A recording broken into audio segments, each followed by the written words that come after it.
Greetings, friends, and welcome back to the 3 Minute Horror Show. You know me, I'm Ben, I'm your host. Guess who's with me? I got Bryan Wilson with me, and Bryan Wilson has probably had the most jobs of anyone that I've ever had on the show, maybe other than Mel Heflin. Because Bryan Wilson is an actor, a director, a producer, a musician, a visual effects artist, an editor, and did I miss anything? You're a Fluffer. Beatle too. Hmm? Yeah. Yeah, a Beatle. Fluffer. And he's not Brian Wilson from the Beach Boys because that guy's dead. Exactly. Yeah. But yet I still got sued by Mike Love the other day. Did Um, you? Yeah, everybody does. It's weird, a rite of passage. weird, weird. It was weird. I was showering the other day and I started singing Hotel California and Don Henley had my hot water shut off. So I was like, dude, fuck me. But thank you. No, Fluffer. That was my other job I that I thought that was did. my job. I thought I was supposed to fluff the guests. It was an arrangement. I just prefer it. All right, so before we get started, Brian, why don't you tell us a little bit about yourself? Well, I'm a classically trained actor. I'm not. I grew up in Florida. From that crazy state. I am from the Tampa Bay St. Pete area. I'm a diehard, long-suffering Tampa Bay sports fan, and I grew up mostly on the beaches. I went to about a school a year, and I started doing theater. I did theater in college, and then I was just everything kind of big banged at this point. There was a Creative Loafing magazine. It was kind of like our artistic free newspaper that you Yeah. would get, and you'd scour the back, and go, okay, where's the auditions? And there was one for like this thing called 10 Nights in a Barroom in Clearwater. I'd read for that, and funny story, they actually said, oh, by the way, bring a piece of music, like Broadway music, and I'm like, oh, okay, fuck, I'm like, so I'm looking around, and I'm a huge Beatle nut. So I look Yeah. down and I see this thing I bought like for like $1 at a thrift store, and it was like a Paul McCartney songbook. And I just pulled it out, and it just opened up on Maxwell Silver Hammer, and I went, shit, that kind of sounds like a Broadway thing. It's like I'm a Noel Coward thing. So I rip it out. So I go down to the thing, and there's this like old bottle, like Coke bottle glasses, Granny. She's like 100,000 years old. And she's looking at it going, I don't think I know this one. But then she starts playing it. And I got the part, but I really wanted this other one, Psycho Beach Party. And it was going to be like 2 nights from that night. It was like a Sunday night audition. And I go and I sat there for 2 hours in the back watching everybody else audition, and this one guy, I'll never forget, it was like this one emo guy, and it's like this, and he had big hair going like flop they fly, and he was just over dramatic about everything. And I'm just like, and my friend who went with me, she was going to read, and she goes, I don't want to read for this. She goes, you want to go? I'm like, yeah, let's go. So we're in the last row, like a church, and we're walking out, and they go, Bryan Wilson. I'm like, all right. Like at this point, I don't even give a shit. They give me the script, and then I start reading it, and there's this ugly, skinny girl right next to me, and I say the line, and she starts kissing my chest, and she starts kissing my chest, and I drop the book, and I get in the space, and they said cut, and I'm like, no, and I grabbed the freaking script because it had all these. I just saw a ton of curse words and it, like pump my penis, finger, and rectum, and all this other stuff. Got it out, and I thought, okay, well, that was fun. Next day, I get a call from the director, and I got the part, Oh wow. and I asked why, and he said, the face you made when Jim kissed your chest. I went, Jim? That was a dude. Well, turns out that my girlfriend in the play Chicklet is this guy, Jim O'Rear, who was fabulous in this thing. Yeah. And he was so much fun. We clicked immediately and we bonded fast. And then this is where the big bang came in. Our assistant director worked at the local cable station and they needed local programming. This wasn't like public access. This was the actual commercial. Like Okay. it was cable commercial television, if that makes Yeah. sense. It was local origination programming. So Jim asks me after we had just done our second play together, he goes, hey, do you want to do a TV show with me? And I'm like, sure. And son of a bitch. Later that year, I'm doing a music segment at the end of the show called Underground Entertainment. We had kind of a revolving door of some people in it. It was Jim and myself were always in it, but I wasn't like I was kind of the cleanup guy. I was always like the last guy. And Okay. then eventually it became Jim and I. And then we kind of ran that sucker for a couple of years. And we did 3 seasons of that thing, 60 episodes. We got to do celebrity Wow. interviews. And Yeah. it was all nerd stuff. It was all pop culture stuff that like people have been doing on YouTube now for like a decade or more. But Yeah. we were doing it. I wasn't even allowed to legally drink, and I was on TV like No, twice a that's week, and it was cool. That was the crazy. perfect, probably the perfect time, year-wise, to do that sort of thing. That was when like G4 Tech TV and all that stuff was on too, Yes, right? Yeah. exactly. And it's Hmm. so we were just like right ahead of that, and we would one of the first shows to do convention footage, Oh, and cool. so we would go like there was I almost lost my mind. We went to this. It was a Jack Jones cancer fundraiser in Saddlebrook, Florida, at a golf course, and it was just like this $1,000 plate thing. And we knew that we were going to get. I think Ron Ely was there, who was like Doc Savage, and Hmm. I knew him from some game show. But I saw Jack Carter at the Punch Bowl, and I went, Jack. And he's like, yeah, and he's like a Catskills comedian. And I said, hey, we're doing this TV show. Can you come over? And this guy just came over. It's like he needed this. And he walked over and he just does this riff. And Yeah. it was amazing. And I was supposed to interview Gil Gerard. And I was so excited. I did all the Yeah. prep work for it. I brought my Buck Rogers, LP to have him sign. And then I find out he didn't show. And I was like, Uh, by the way, Brian, do you want to interview Norman Fell? He's oh, right wow. here. My God. And 3, 2, and that's literally how I met Norman Fell. And I'm Yeah. interviewing him, and it was like he was so kind. And that's kind of how our show kind of went. And then we were, got in a lot of trouble with Jim, and I had to deal with the censor board a lot. Mm. And as our director would say, or the station manager would say, little old ladies in St. Pete would kind of soil their panties when they would see some of the things that we would do. And and now it's like we got in trouble for saying I had said that jokingly we should call like the slogan should be underground. Say I love underground entertainment because it doesn't suck. Yeah. And we took so much heat for that. And then Really? so then we were interviewing James Doohan, and I said, could you say? I think Jim asked him. He goes, could you say the show doesn't suck without saying suck? And he goes, hi there.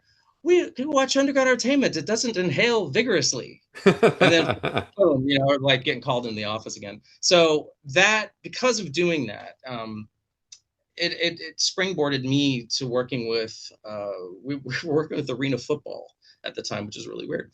And but because I was working with them, then I started working with the cheerleaders with Jim, and then I started working with the Buccaneer cheerleaders, and then that led me to working with the Tampa Bay Rowdy Soccer Club, and then and then I was working with the Lightning, and so I was working with a lot of sports teams, and then Yeah.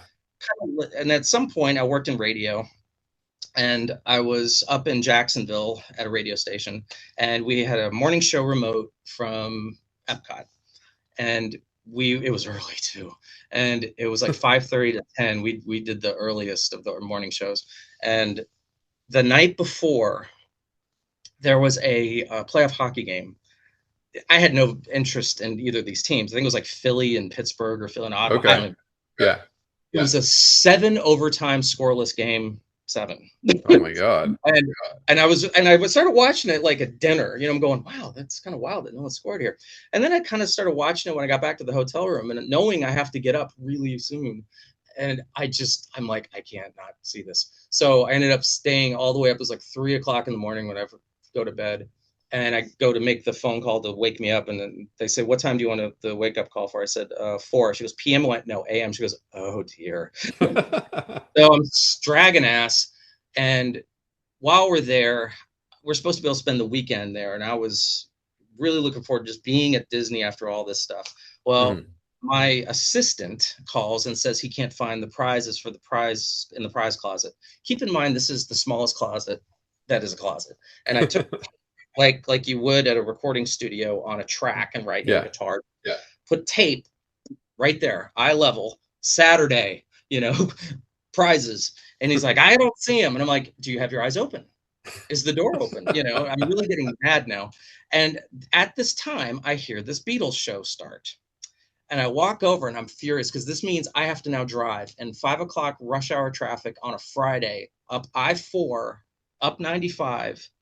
And I'm losing my weekend because this idiot doesn't see what's in Yeah. front of him. Yeah. And all of a sudden this band's playing, I Want to Hold Your Hand or Twist and Shout or something. And I just held my phone up and went, why can't I have a job like this?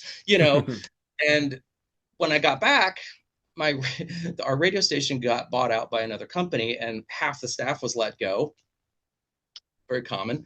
So I looked up that. I started thinking about that band, and I'm like, hmm. So through a whole confluence of things, I ended up walking in at the right time. And I thought I was just doing an Epcot show, but it turns out they also did the Cast of Beatlemania touring band Okay. with all the ex Broadway guys, and I'm like, they're still alive. It's like, and they're good. And like my dad's age, but who gives a shit? They're really great. Yeah. So I walk in and he says, "Can you do like a 3-month tour in 2 weeks?" And I'm like, "Excuse me?"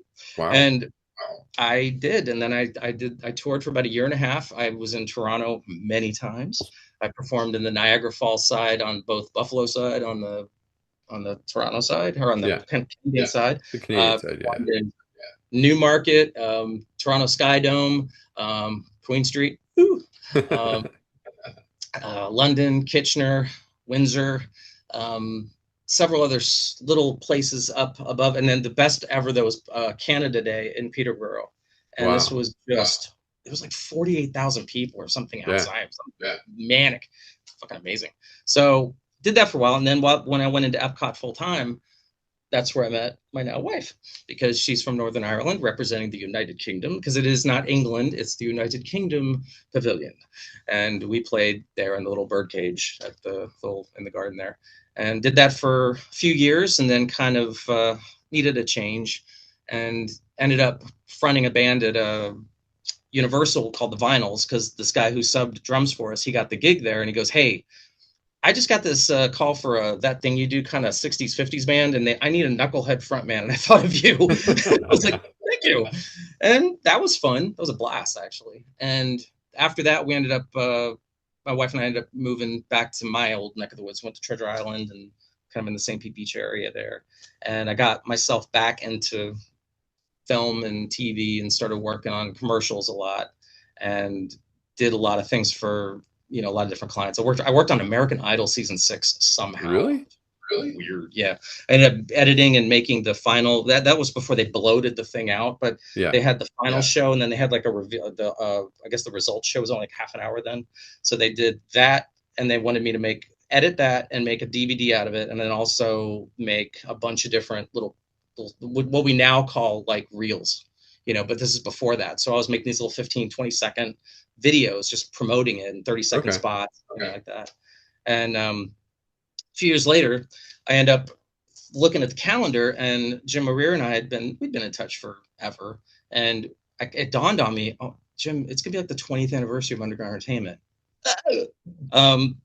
We should do something. And so I couldn't think of it. I didn't want to do a self-serving documentary about a show that may or may not have aired in most of the states at that time, because it was syndicated. So I have no idea. But I was watching a DVD, and I was cooking dinner, and I had the previews, and a lot of times you just skip them. But this one caught my ear because it was the story of Anvil. Oh, I've seen that. Yeah, it was really good. Sad, but Yeah. beautiful. Yeah. Well, the trailer for it is what made me go, because I couldn't think of how to frame this. And I'm Hmm. watching the 1984, 4 monster bands in Japan. It's like Metallica, Bon Jovi, or like Megadeth, or like it was just like, it was everybody else made it but this band. Yeah. And you see like Lars Ulrich, you see Slash, and I went, that's it.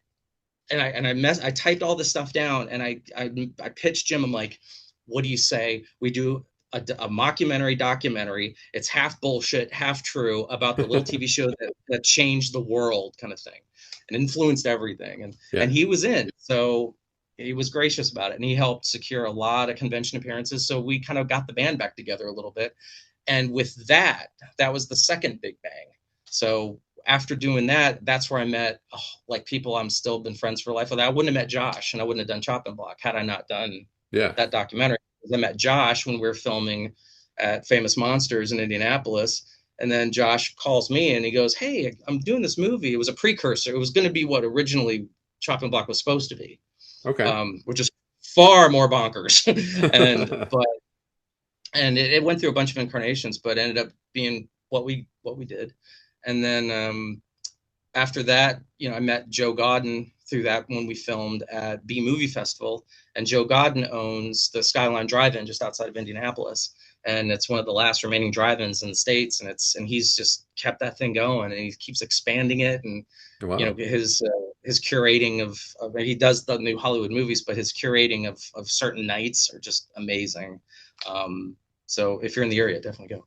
And but I've been doing social media for him for the Skyline lately, and then since after Underground Underground Entertainment the movie came out, that was a lot of fun. But I wanted to do another TV series, but so I started conjuring up another one, and I reached out to my buddy Shay Dickerhoff, and we came up with this idea, and he came up with the name Fanarchy TV. I'll give him that. And it's basically a celebration of all things fandom. If it has a fan base, we're there. And I was trying to come up with a subplot, and the subplot is that the evil corporate network executives, which is so funny how prophetic this is now. This was a few years back, Yeah. was always trying to shut us down because we weren't a cookie cutter being able to put into a box kind of show, and they can't have that. And so I thought that's kind of fun. So, we'll go and do dumb shit over in Cleveland and go to like the Christmas Story house while he's chasing us with a machete. Okay, that's cool. Or, maybe we'll go to, and we did the Robot Hall of Fame. This was amazing. So we go to Pittsburgh and we Yeah. do the Robot Hall of Fame, which is just amazing at Carnegie Mellon. And so we're getting the tour of all the different robots, and some of them are active. And just in passing, the handler, before we get there, she calls me and she goes, "Oh, by the way, would you want to interview Anthony Daniels?" Wow. Holy shit. I'm sorry, excuse me. um, yes. And how? For the kids at home, that's C-3PO from Star Wars. Okay. Yes. And he's the only actor to be in every movie, I think, if I'm not mistaken, I think. And Sounds right. he And this is crazy. So I memorized, I had a script of all the questions, and someone told me ahead of time, they said, I don't know if he's difficult or not. He doesn't do a lot of interviews. That's the thing. Yeah. So I didn't have anything to really go on. I was like, mm-hmm.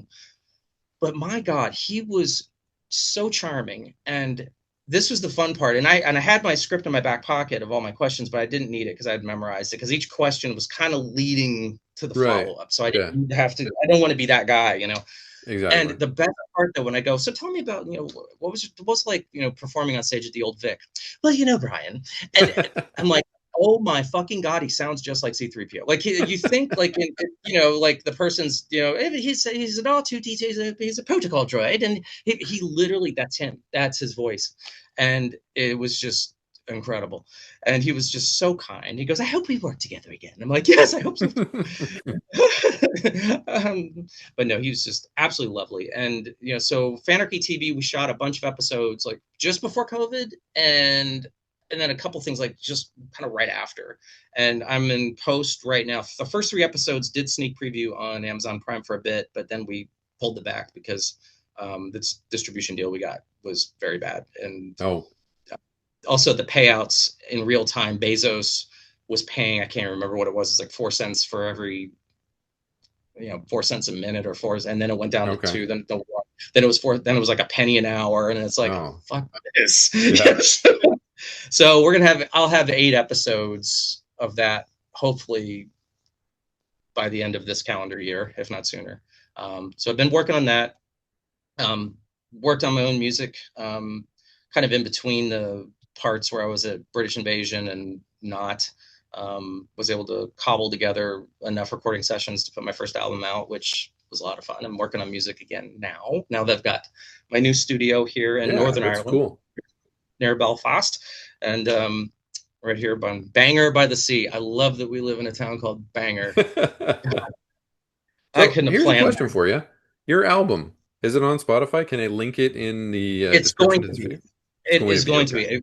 All right. I actually right now I'm going through and I'm actually kind of remastering it a little Okay. bit, All right. and because I had to do it in such a um, like I would do 5 shows a day at Yeah. Disney, and then I would have a 10 o'clock at night session to like 10 to 1 a.m. And Yeah. then I go drive all the way. Like driving in through Florida is like, oh my God. Like it's if you don't have, even if you don't have traffic or any kind of accidents, which is kind of like the norm.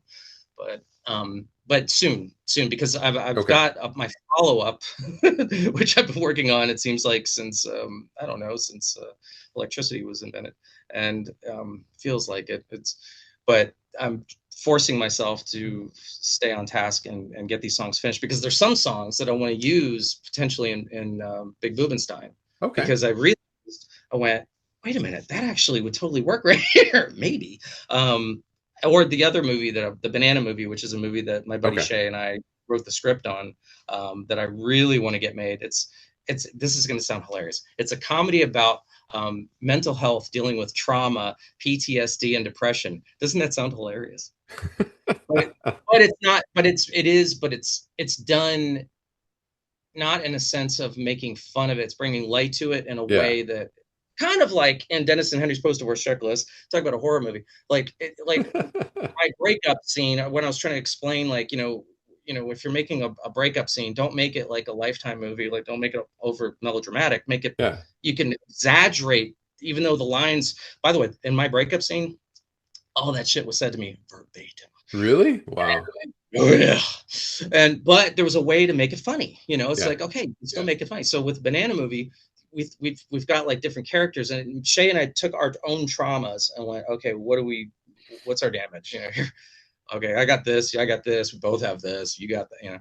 And that's like, all right, let's compartmentalize this. Okay, my character will just have this, your character will just have that, and then we'll give this one to this one. We don't have this issue, but that's definitely a big hot topic one. Okay, that's kind of, and it's I don't want to give too much away, but it's Okay. it's a way of bringing light to a subject that's very, very in the forefront right now, and I feel it'll be very timely, but also in a way where it's not mocking or making fun of it. If anything, it's celebrating getting help, and it's celebrating Yeah. sharing. Yeah.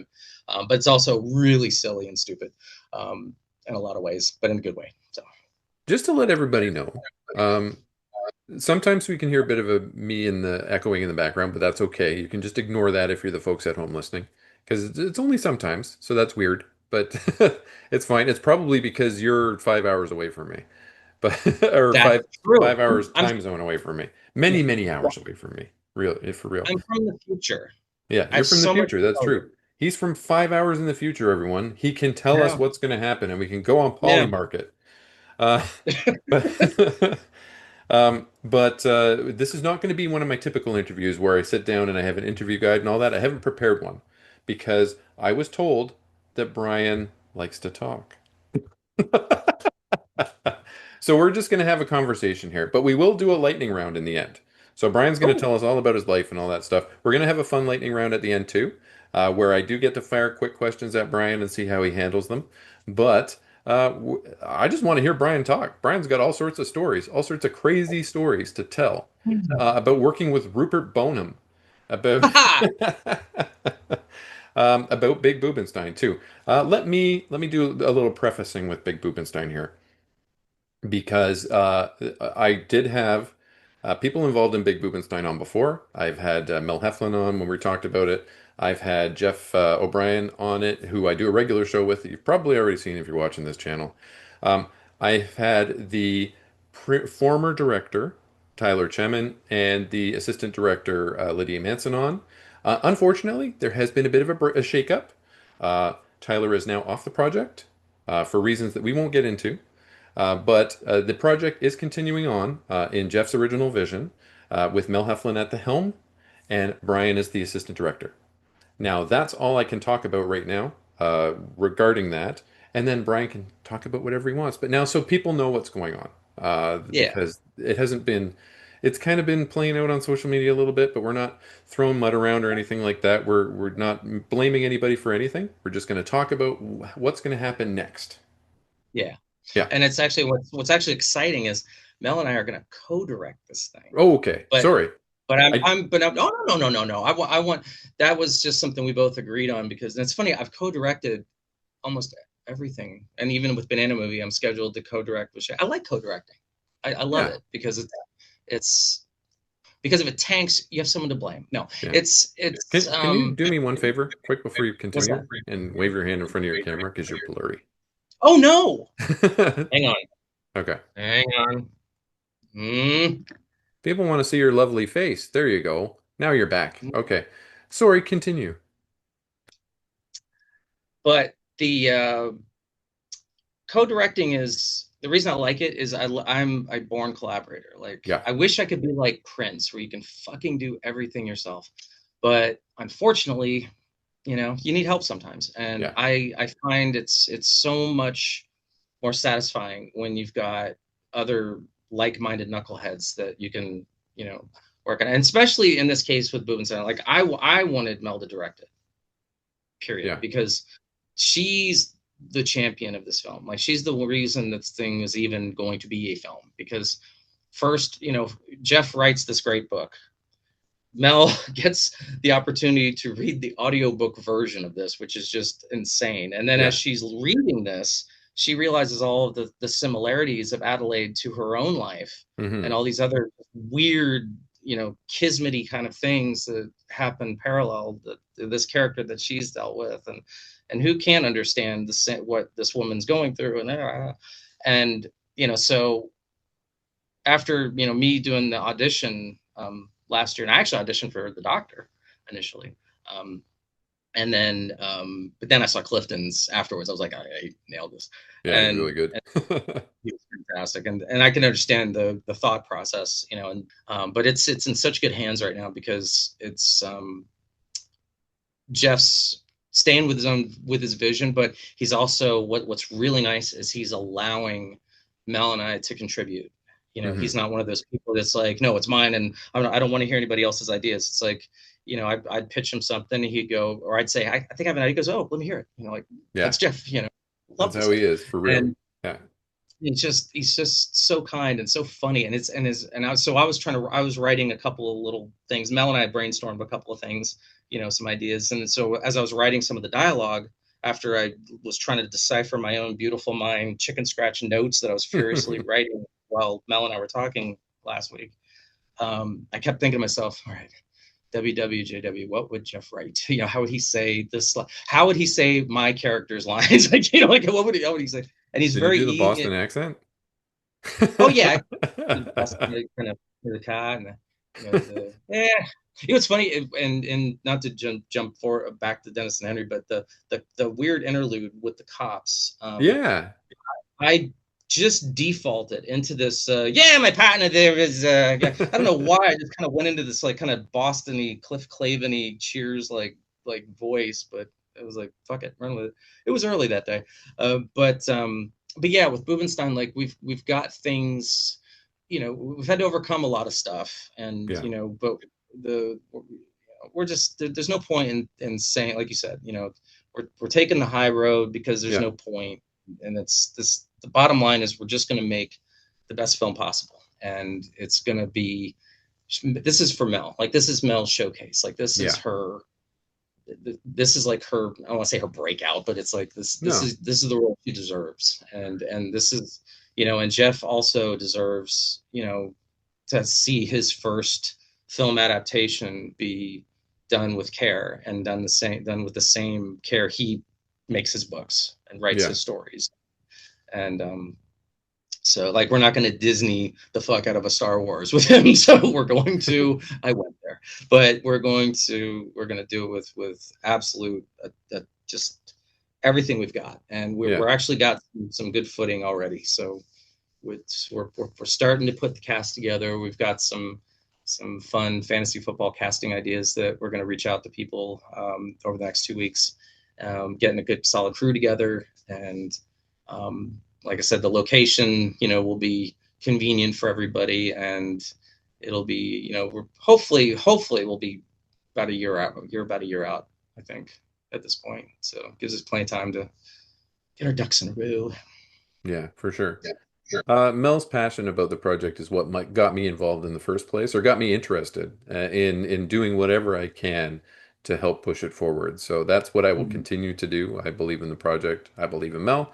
I believe it. Jeff is probably one of the greatest people that I've ever met in my whole life, and I'm so grateful to everyone involved in the project that I was able to meet him as a result of it. And I've been uh, peek behind the curtain here. I've been talking with Bryan for like a month, maybe a week. Yeah. Give or take. certainly, Yeah. yeah, maybe a couple of months. I'm not sure. But we've been talking for a long time, but we've never actually seen each other face to face or sat there. It's all been text. You Yeah. know what? I texted Jeff yesterday and asked him if Brian is actually Irish, if I should be expecting an accent or not. But you can see that there's no Irish accent here. It's mirrored, so Yeah. I fuck it up Yeah. every time. I point the wrong way. So I I'm here and there. yeah. I mean, if they want me to do a Northern Belfast accent, I could do that. I But just watched but How to it's Get to Heaven from Belfast, and I'm used to it. I heard all about feckin' this and feckin' that. it's lovely up here though. Yeah. Like it is just I mean, we moved to Ireland, the Republic first because it was just easier, to Hmm. like visa and cost wise. And the goal was always to end up being here in the north in the Yeah. UK because that's where my wife's family is. They're just, right there up in Larne and kind of like around Belfast Harbor, kind of like going to be. And yeah, we found this place and I went, banger. We're moving to Bangor, and it's Bangor by the sea. So, Yeah. and it is. I can actually see the fucking Irish Sea out my window, which is kind of amazing. Like That is even in amazing. Florida, I didn't even. I lived on the beach in Florida, and I still Yeah. didn't have a view like this. So, mountains, and we have seasons. Like in Florida, you have two, like Right. summer and not summer. Like that's it, and so this is kind of cool. Like first time I saw snow was when I was touring with Beatlemania, and I was in the tour bus, and I was like looking out the window, and I'm like, "What is that?" And everyone's like, "What?" I went, "That," and they're like, "What?" I went, "This white shit." And they're like, "Snow?" I'm like, "Oh, that's nice." But Toronto was the first time I saw snow drifts. Oh, really? Walking down, fuck me, walking down Queen Street. Oh, it's cold as shit. I remember I looked up at the bank, the matrix thing. It said the time, that said the fucking temperature, and it said like -2 or something. And I'm assuming that was Celsius, That was dude. Celsius. So, Really, yeah, that -2 Celsius, two below Celsius is baby stuff. yeah, I just for you guys, but for a Florida boy, it's like, my dick's in my chest, so, We've had so a couple I'm, of winters. We've had a couple of cold snaps here where it gets into with the wind chill into the -40. So yeah, that's pretty bad. that's day after tomorrow shit. No, um, but I remember walking down Queen Street and I was like, what the fuck is, and it was just this big, and it wasn't like pretty white. It was like all grimy and dirty, but like this Oh yeah, big pile of just ice. yeah. And then like right behind it, I just saw these girls like with like neon pink, like lighting, and they're just like all like it was like Amsterdam or like the Reeperbahn in Hamburg. I was like, I love Canada so much. Oh, and the first time I'm in Canada, we come up, we stop at a McDonald's because we flew into Buffalo because we had to do a show in Buffalo, and that's when the Okay. Niagara Falls outside. Yeah. But then we drove up into through Mississauga and Canada and Yeah. Toronto and everything. And but we stopped in McDonald's, and I walk in, and this first I see this thing with poutine. I went, "What is that?" And so I walk up, I order whatever I got, and it was like I don't know how much it was, and I gave them a 20, and they gave me back. Now, mind you, this is when the dollar was really good, Yeah. and I got like 37 and change Canadian. I'm like, if I keep eating McDonald's, I'll be able to buy a house in 5 months. At this rate. It's just such a great place. Depending on what year it was, you probably could have. Yeah, it was in the 2000s, but Yeah. Um, oh yeah. what did you think of poutine? Did you enjoy it or? I didn't know what to make of it at first, but then I Yeah. can kind of it was kind of good. Like it was all right. It was weird, but I wasn't ready for it. But I Yeah. thought I'm adventurous. I'll try weird shit I'll mostly. tell you, the best poutine that I ever had, I was in Quebec City, but I was there on a business trip and I had duck poutine. And what that was, instead of regular fries, it was potato wedges, first of all. Okay. And then the sauce, instead of gravy, it was like a mustard white Dijon sauce on it. Ooh, And there was duck confit on the top. So it was like pulled duck. And it was delicious. It's the best. wow, It's one of the best things that I've ever had. It was crazy. wow, Yeah. that's nuts. Yeah. It was really good. So how did you get involved with so how did you meet like with the Bubenstein everything? What Oh, was it?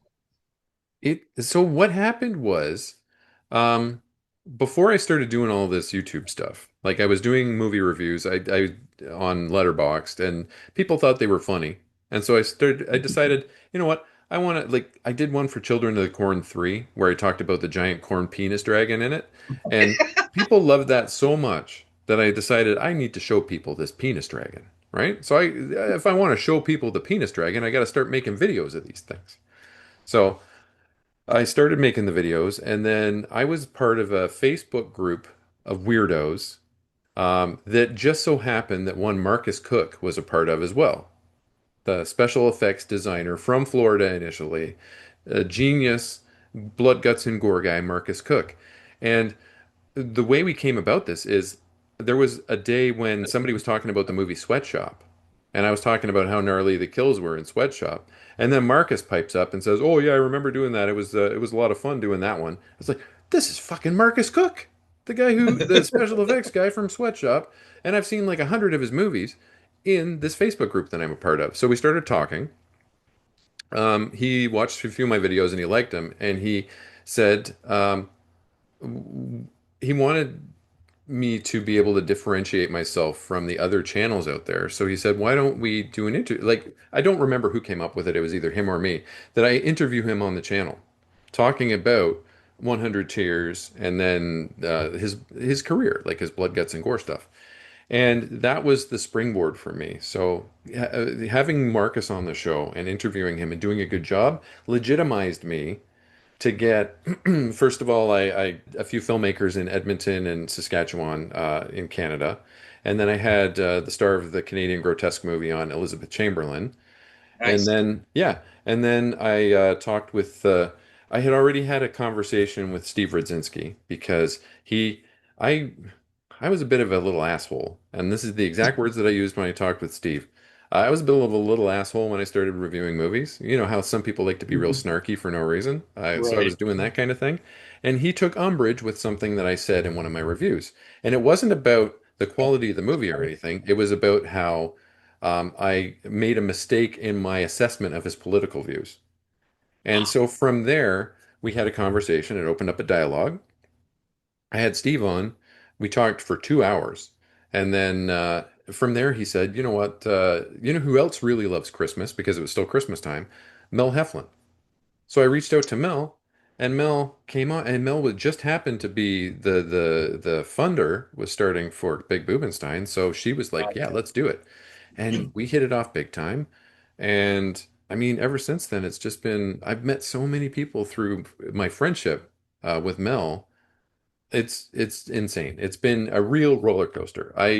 It that's how I got started with Big Bubenstein. Wow. Yeah, So you sorry. came in Sorry to go right on at that. forever. Oh, that's Yeah. insane. Like how when you came in, like, Hmm. so wow, just wow. Yeah, this whole year has been like insane because I mean, I was still in the South when I saw in fact, I think it was Mel's post that I saw that it was a paid role for Bubenstein.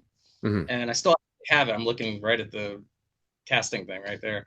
And and I saw Dr. Kuntz, and I went, oh, who wouldn't want to be Dr. Kuntz? And I'm born for this. And my audition was more I thought more game show host meets Willy Wonka. Like, Yeah. like he's like, hey, nice tits, yabos, chi-chis, fun bags, hey. But you kind of think he has that twinkle in his eye like Gene Wilder had, like he Yeah. can kill you. And so I'm bringing that to Eyesore. When I was asked to do Eyesore, I went, well, as long as it's not just yes boss, over and over again. Hmm. Because anybody could do that. And that's just, you know, but then when I started, kind of thinking about like, when I saw Cliff's audition, I went, okay, so he went this way, and I was like, okay, if we're doing that, then all right, I got yards of room to make this different. Hmm. And um, and we've got some ideas. They're very encouraging, let's just say, Yeah. and very and just ready to collaborate. So this is so great. But like what's crazy though is when I went out to film, when I met Mel finally, we've been Facebook friends for like years, but never Yeah. met her. In fact, I don't think we'd ever even chatted. And then we started chatting after I got cast as Eyesore, which was over like the summer, like late summer, I guess August or something. And I was planning on coming out anyway for something else. And I thought, well, wait a minute now. I had, I didn't have a bunch of flyer miles, but we did a sponsor me thing. And my friend Marianne, gracious friend of mine, Hmm. she sponsored my flight or most of it, and it was a blast. It was really Hmm. fun to get back on set and meet these people. But it's so much fun to meet Mel in person. And Yeah. you know, and what little we got to do, I could already see and like, oh yeah, like this is pretty great. But what was crazy is we were moving from the south to the north the day I got back. So like I was already in packing mode, and so many things had to happen to move here. Like, because to move to the UK is really difficult. Even with someone married to someone, which is kind of Yeah. crazy, from here that holds a passport. In fact, my wife holds three passports. She's like Jason Bourne with boobs. Like, she's got a U.S. passport, Irish passport, and a UK passport. Hmm. And so, yeah, we had to do a bunch of things, and then we had to find a place, and then like this place came up, and it's just like everything. Just like, I don't believe in things are meant to be, but I do believe that if you're doing the right path, maybe things present themselves easier, or the right Yeah. people show up. Maybe. I can agree with that. Yeah. Because so once that happened, then we were like in move mode, and then after that, then that's when everything started to kind of Hmm. unravel. But that's kind of crazy that you came on board then, and that's been that recent, because it kind of feels like we've all known each other much longer, Yeah. even you. It's weird. you know? Even me. Yeah, it's weird. It's wild. My channel was only a year old last month, so I Oh mean, shit! yeah, Wow. I can't even believe it. It's been a whirlwind. So what was the thing that got you into, like, what was like the first horror movies, or like what were the first movies that kind of got you enjoying schlocky You're movies or you're exploitation? interviewing me now. That's the best. I'm Yeah. Well, I'm just curious. It fascinates me. Like, It's what made you never you? happened before. Okay, I'll tell you.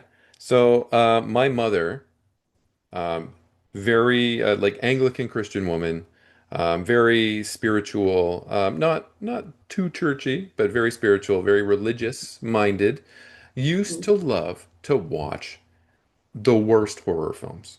Okay, so when my brother and I were little kids, we would go to the back in the horror section and get whatever the hell we wanted because my mom loved it. Oh, So that's awesome. yeah, so we'd watch Friday the 13th. We'd watch the Texas Chainsaw Massacre. We'd watch some of them. She was a little bit iffy on if there was a lot of sex in it. She wasn't quite Yeah. great with it. But a lot of the times we just rent it and go off and watch it on our own. Like Mountaintop Motel Massacre, which is a ridiculously shitty old movie that I rented and brought my friends over to come see it one night, and they all hated it so much that I made a video about it when I started the channel. So it's probably Nice. like one of two videos about Mountaintop Motel Massacre. But yeah, that's how I got Oh, into it. But that's awesome. um, I kind of got out of it in the early 2000s when Hostel and Turistas and all those movies came out because I've never been a fan of.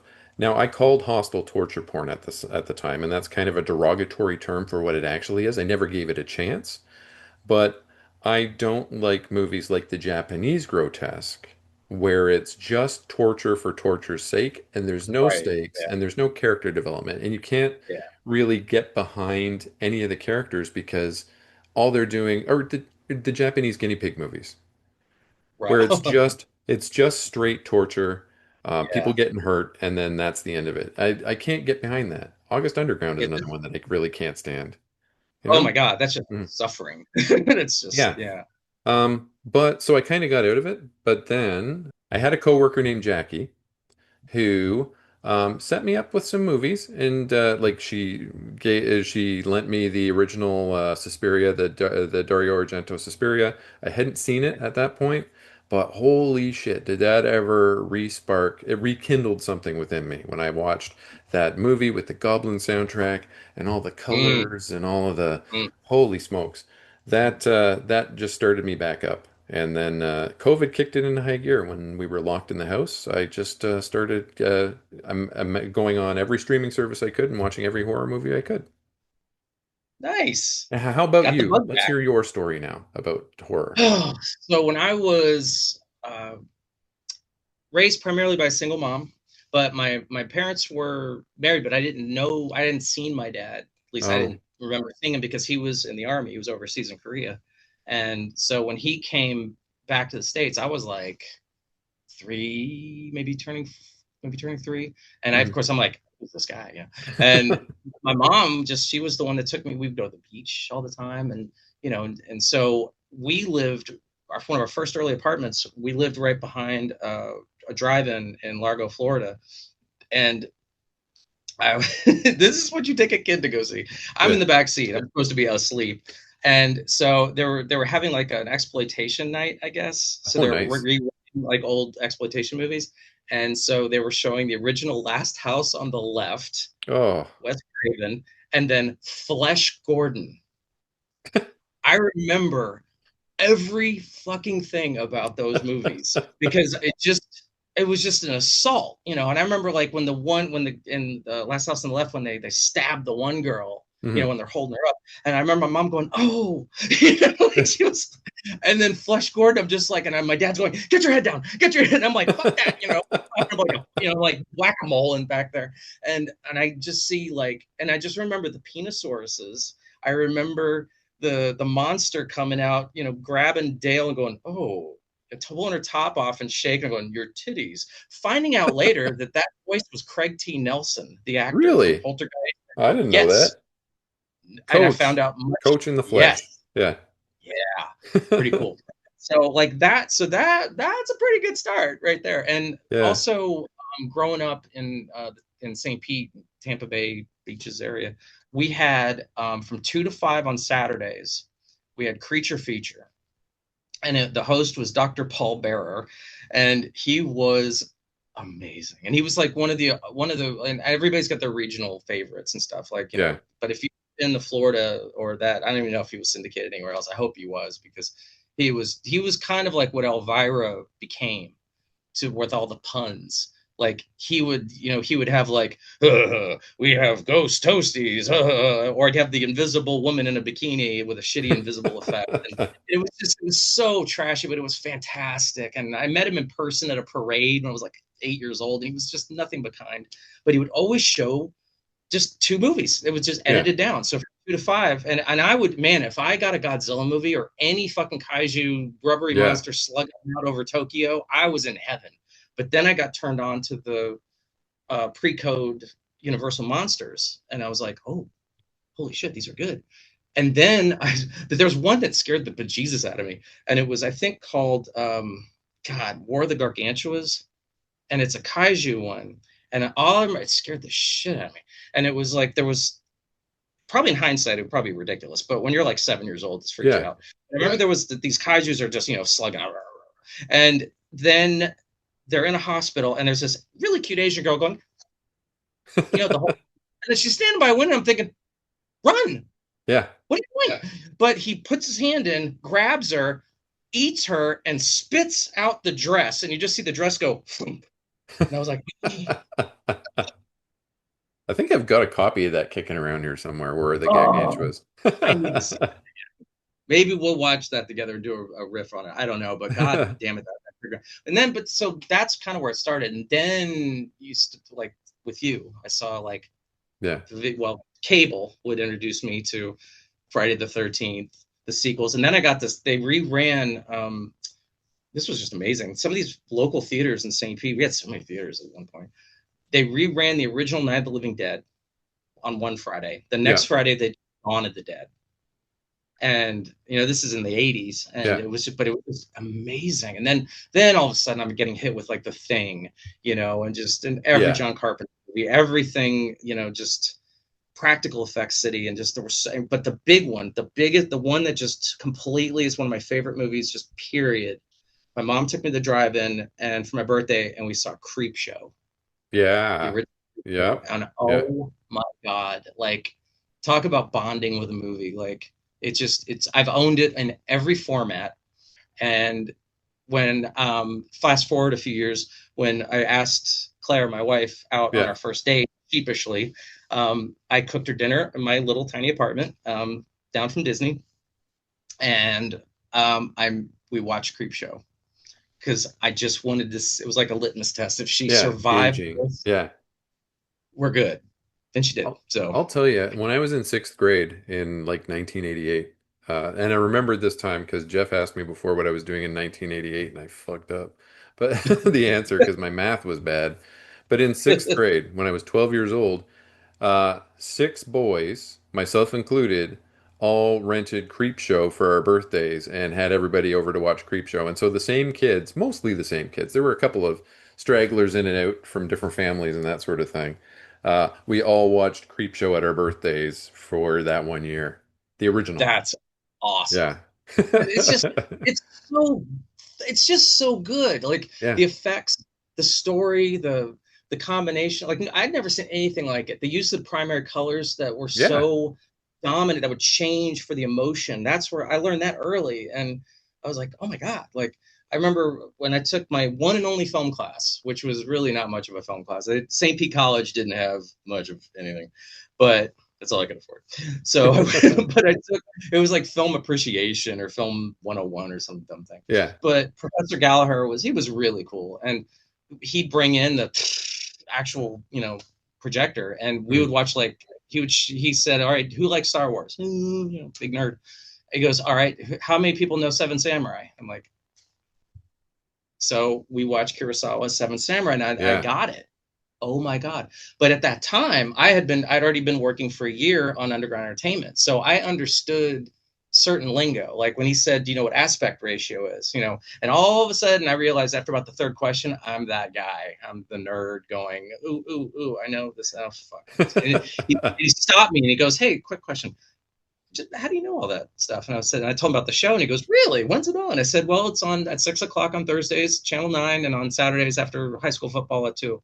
And he watched it, and then he would comment after like the next Monday or whatever it was, Yeah. and he'd go, "By the way, that was a really funny bit that you did on those weird albums. That was really good." Because I'd find these weird albums, like I had like the Deep Throat soundtrack, and a Ethel Merman disco album, and Yeah. and I started doing a segment on those.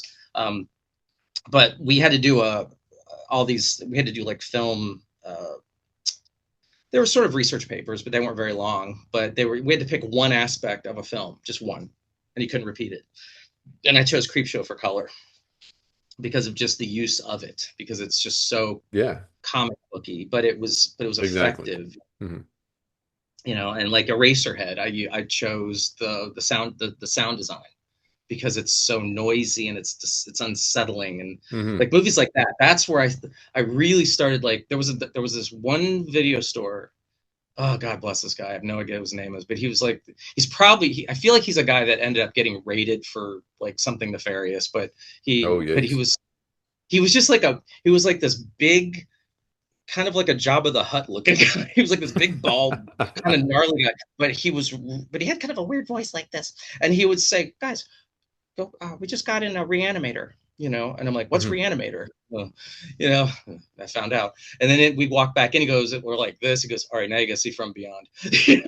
And, but that's where we started finding all these movies, like, these, the Eraserheads, just these like really like, what the fuck movies. And then you start Yeah. realizing there's more to, then because of that, then you go, oh, wait, that's the guy that did Blue Velvet, or that's the guy that did, Yeah. so yeah, that's kind of where all of that ended up, with me about. And Creepshow, just like I said, it's just like if they come out with an 8K, I'll buy that too, because it's just and I have a deathly, I'm very arachnophobic of any spider over the size of that.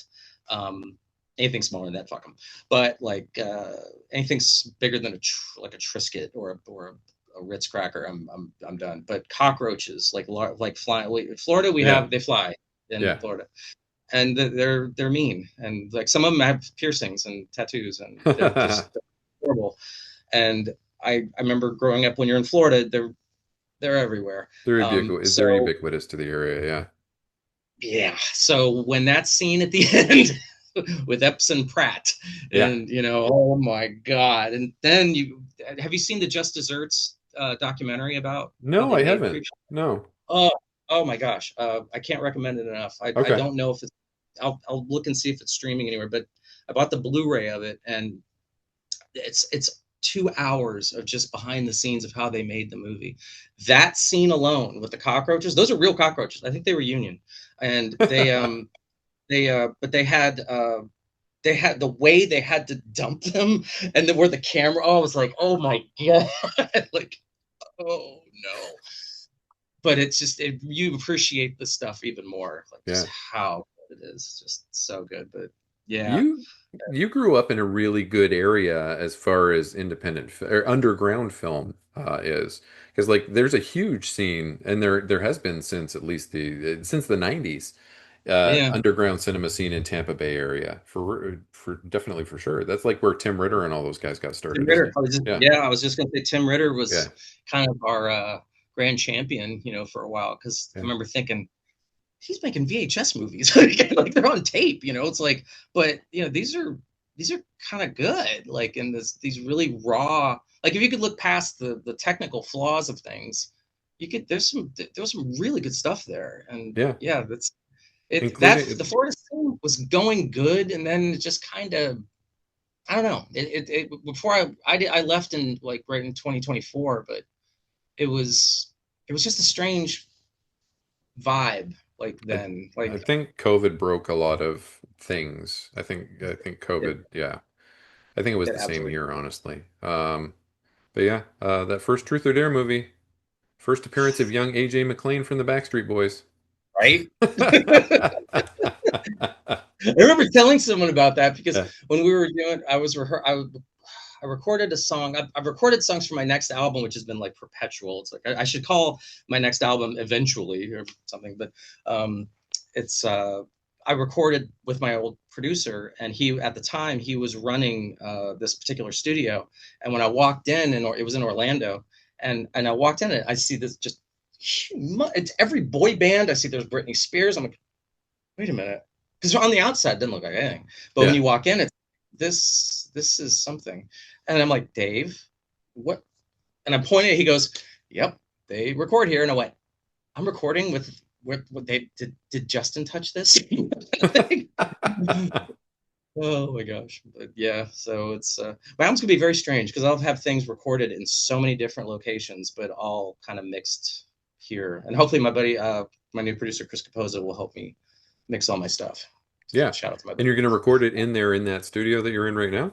Yeah, the rest of it, yeah, track most of it. Like we would do all the stuff that I don't do. Like I'm not a Yeah. drummer. God, we played rock band with my buddy George from British Invasion, Yeah. and we're at his house. So him and his wife, Claire and me, were playing Metallica's Master of Puppets, and I'm on drums, and I got shut down after 30 seconds, and they booed me.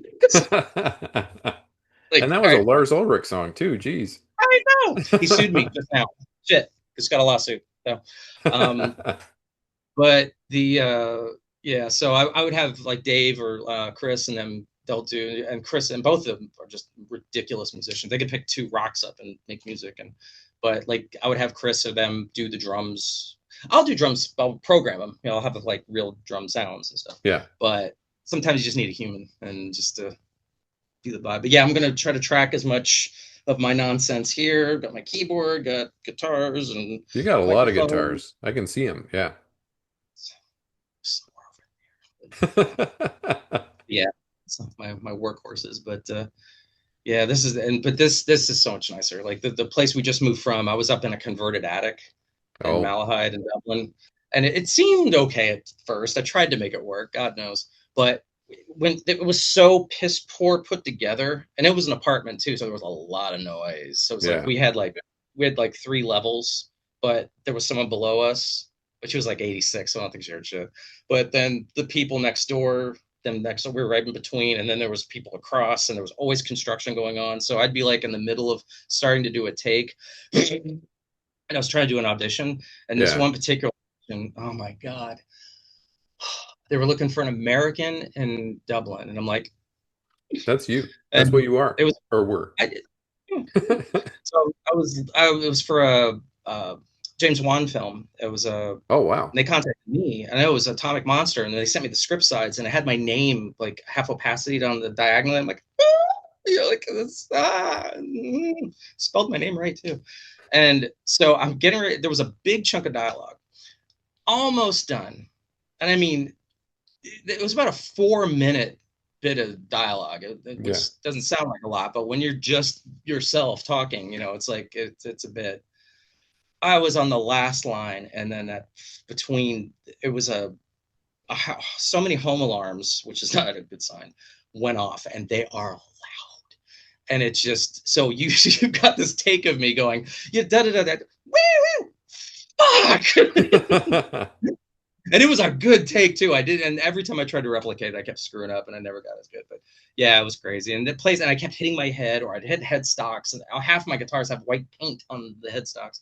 And if you just shifted your butt cheek weight, it would go, and the microphone's picking all that up, and I'm like, Yeah.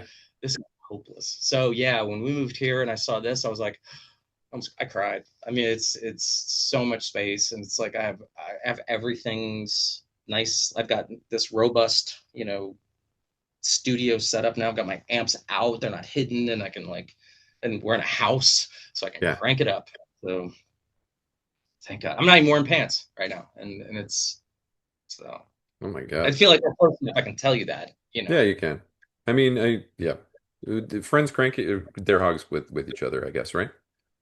That's what I do. I'm taking that out. That joke didn't land. You know what? At this that joke didn't land. It sounded better in my head, right?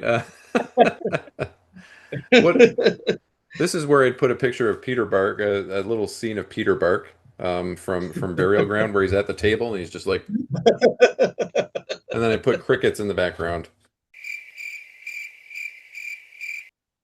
Nice. Yeah. Uh, maybe I'll leave it in anyway. It's funnier that way, right? That's pretty funny. I Yeah, liked it. yeah. It's fun when my jokes don't land. Tell me more about Ireland. Well, I'm trying to Well, remember this question. oh yeah, yeah. I'll just well, I will say this. Are Yeah. you a fan of like Titanic, like lore or fascinated about Yeah, it's Titanic all right. or Yeah. I saw the movie. I draw me like one well, of your tell me how French it ends. girls. Yeah. Don't spoil it for him. Okay. But the Game of Thrones, like I mean, if you're had any interest in that, Yeah. good God, it's you can't throw a rock and not hit a fucking shooting site, like location. Yeah. So many places, like Leo, like where the harbor, where Larn Harbor, where my wife's from. That's where they shot the resurrection scene of when the White Walker raised the dead, and I Oh, went, wait, cool. what?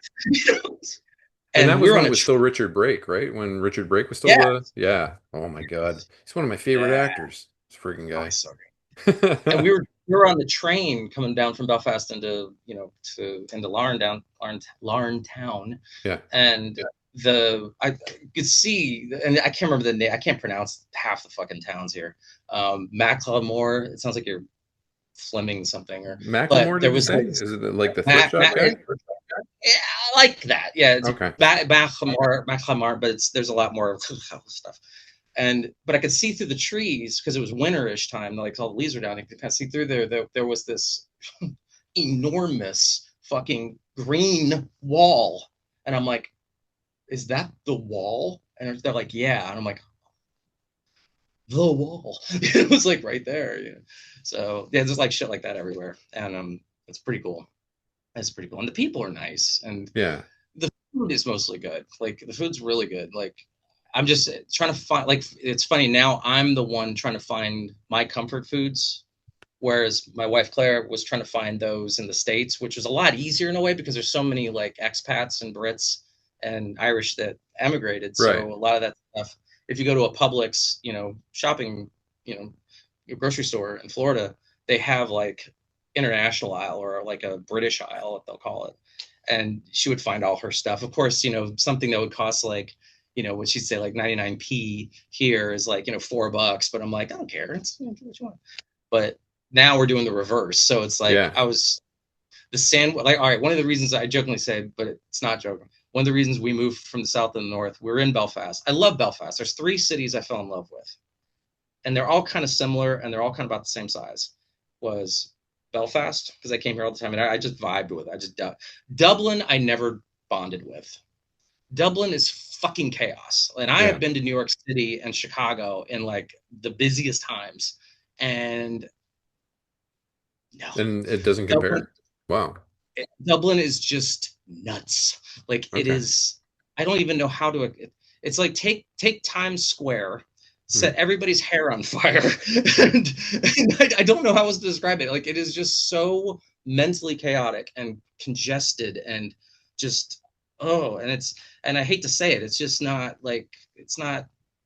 It wasn't the safest. Like we never had anything particularly happen, but just a lot of stuff happened like right after we were somewhere. We just didn't venture out as much. Yeah. Um, Whereas Makes Belfast, I sense. just I felt like home, and it's Mhm. like Toronto. I love Toronto. Like I just absolutely love the city because it also feels like a version of. And I realized I'm like, God, this feels a lot like New York City.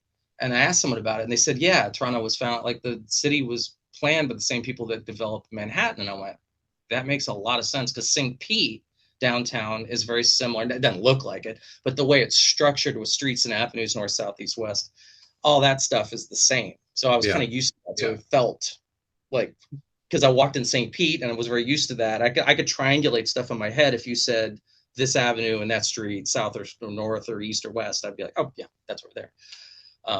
Not here, by the way. Everything's like, there's no fucking rhyme or reason for stuff. But Belfast, I just vibed with. It was just a very cool place. Boston was another one because it was always a landing spot between, from the States to here. And Yeah. we just kind of went, we should just go one day, and we loved it. It was so much fun. Like, and there's so much history and it was just, and it's similar. They're all there. And then the third city is Liverpool, duh, because I'm a Beatle fanatic. But I don't love it just because of the Beatle thing. It's just the city is just so neat, and it's just Hmm. the people are so cool, and it's a lot like Belfast. It's a lot like they all have pro sports, they all have culture, they all have art, they're all near water, they're all about the same size, and they're all walkable, and they're all it's just kind of cool like that. Where Dublin is like it took so long to get to Dublin down to city center, and then when you get there, it's very spread out. And if you kind of turn down the wrong road, Oh which is yeah. really it's like every city's got their no go zones or places you just you don't go there. But there were just a lot of them down there, unfortunately. Okay. But I bet but we never really. I've been to Cork. We love Cork. Cork was really nice. That's the very south, very very south. But still haven't done the east coast yet or west coast. Still getting used to that. Because I've grown up in Florida. I was always an East Coast but West Coast guy. I was like on the East Coast of the country, but on the West Coast of Gulf of Mexico, kind of thing. Okay, yeah. But now I'm kind of the opposite. Now I'm like East Coast, beachside, but I can still see the sun. It's kind of neat seeing sunsets again. It's kind of fun. Um, by the way, it stays really. How late did the sun like set in Right Toronto? now in May, it's probably going to be like 7:30. So it's still it's 6:40 now p.m. and it's still bright out. It'll probably be 7:30 by the time it it gets dark. From about now on for a bit, Mhm. it'll be like 10 o'clock at night and it'll still look like it's like 3 in the afternoon. It is Oh so weird. wow, because you guys are so There was north. one, yeah, and it's Yeah. because like we're like right under Iceland. Like when I looked at a Yeah. map, I'm like, holy shit. So, and then the sun starts to rise around 4 or 5 at some point. Oh So there was man. a night last year during the summer at like the apex of the lack of night. I'm talking to my buddy Shay, who's in Indiana, and I started talking to him as the sun was going down. By the time we were getting off the phone, the sun was coming back up, and I hadn't gone to bed yet. And I'm like, oh fuck. Burn the So whole little, night.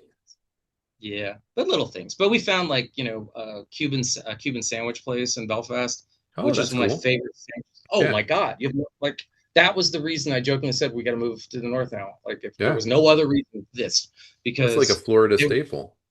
Yes, I Yeah. was raised on those, and I thought that's the one food I'll never get again.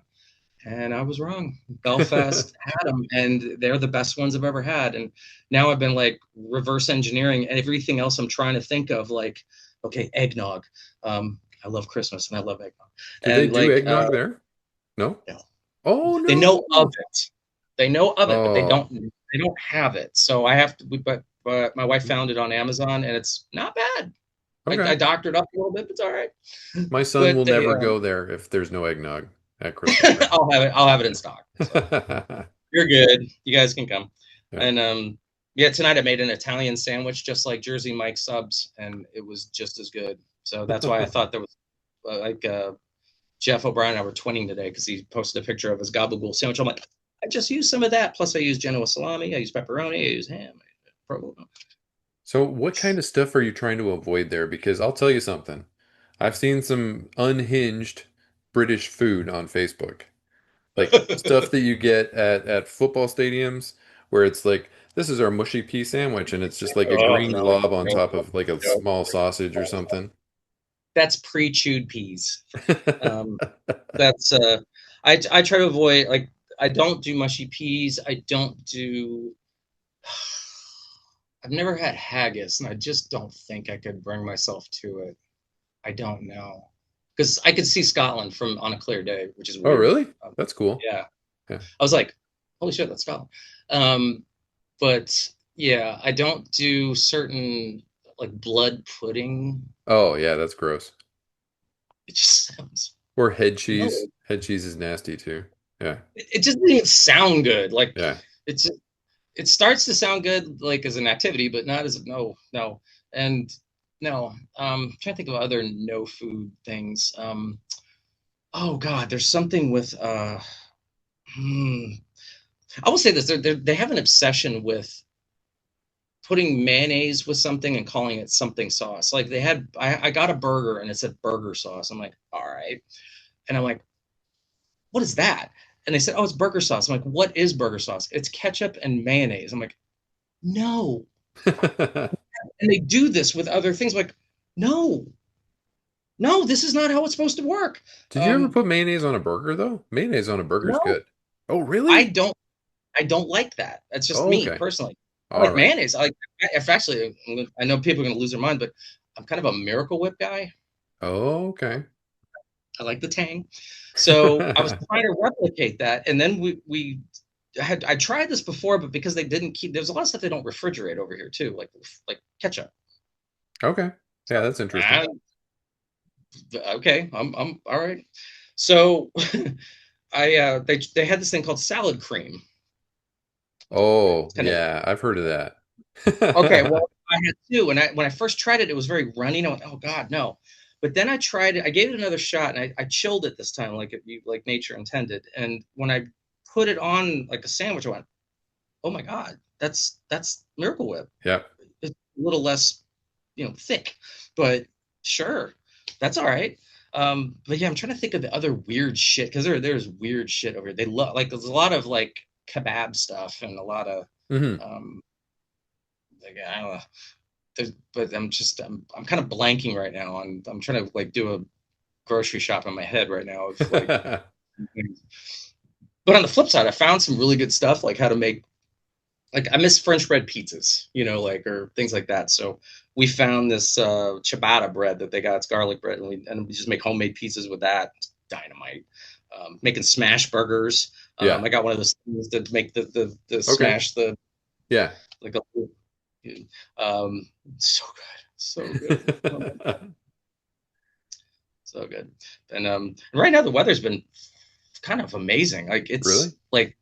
it's not chilly, but it's cool out, which I'm Yeah. not used to because I see all my friends back in the Tampa Bay area saying, "Oh my God, mid-May shouldn't be 98 degrees," and I'm like, "Yeah, no, it shouldn't." It's the So yeah, opposite here. It's much cooler than it's supposed to be in the Toronto area. It's it's crazy. usually in mid-May. We're supposed to be like in the. Well, I'll go with Celsius. You're probably not that used to it yet, but you will I'm be. getting there. It's a bitch, So it's but usually, between in mid-May, it's usually between 16 and 17 degrees. Okay. But now lately it's yeah, mid been, mid late 60s, mid to upper 60s. Yeah. yeah. Okay. lately it's been highs of 8 or 9. It's just been really cool and It is nice. not in a fun way, you know.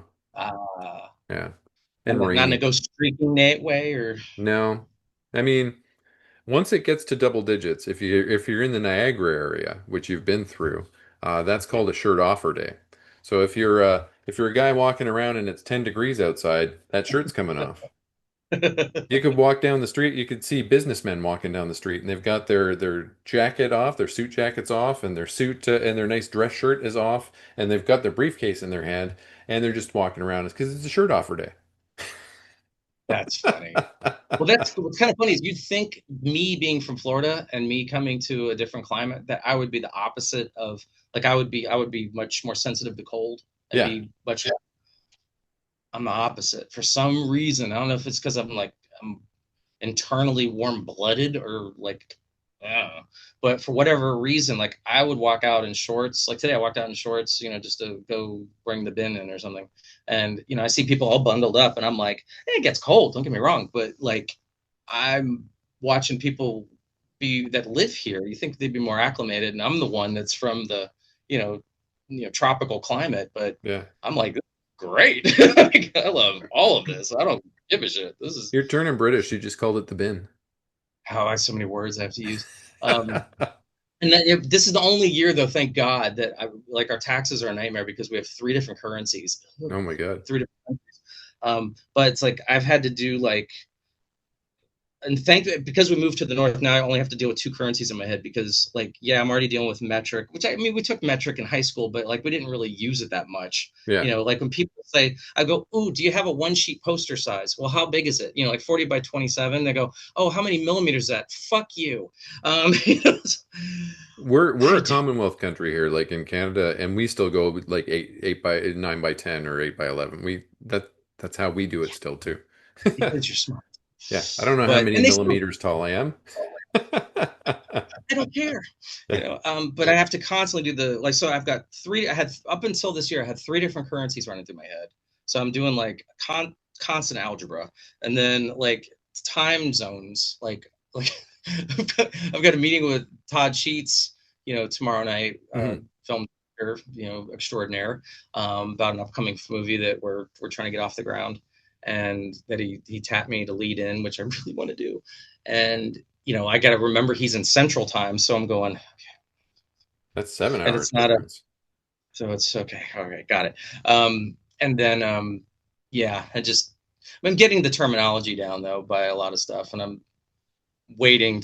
I keep catching myself periodically saying, I'm trying to think of other words of things. Oh, adding a U to like favorite or I'm sure labor, in texting with me, you've seen that I do that.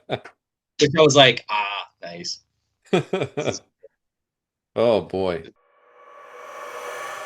Okay, I'm going to do a lightning round with you now, and it's going to be okay. fun. Go Lightning! And Woo-hoo! we Sorry. don't, yeah, exactly. Tampa Bay Lightning guy. I was wondering yeah, until I found out that you were indeed American and from Florida. I was always wondering that why is this Irishman going for the Tampa Bay Lightning? It's so odd. But um, yeah, it doesn't mean that the interview's over after this. We can still talk, and it'll be lots of fun. But I want to do the lightning round so that when we finally let this man go to sleep, because it is he's 5 hours in the future now. Then we can do that. All right. So lightning round for Bryan Wilson, not the Beach Boy, but from the beach and a boy. So, Yeah. mhm. Wait, yep. All right. So, what's your favorite video game? Oh gosh.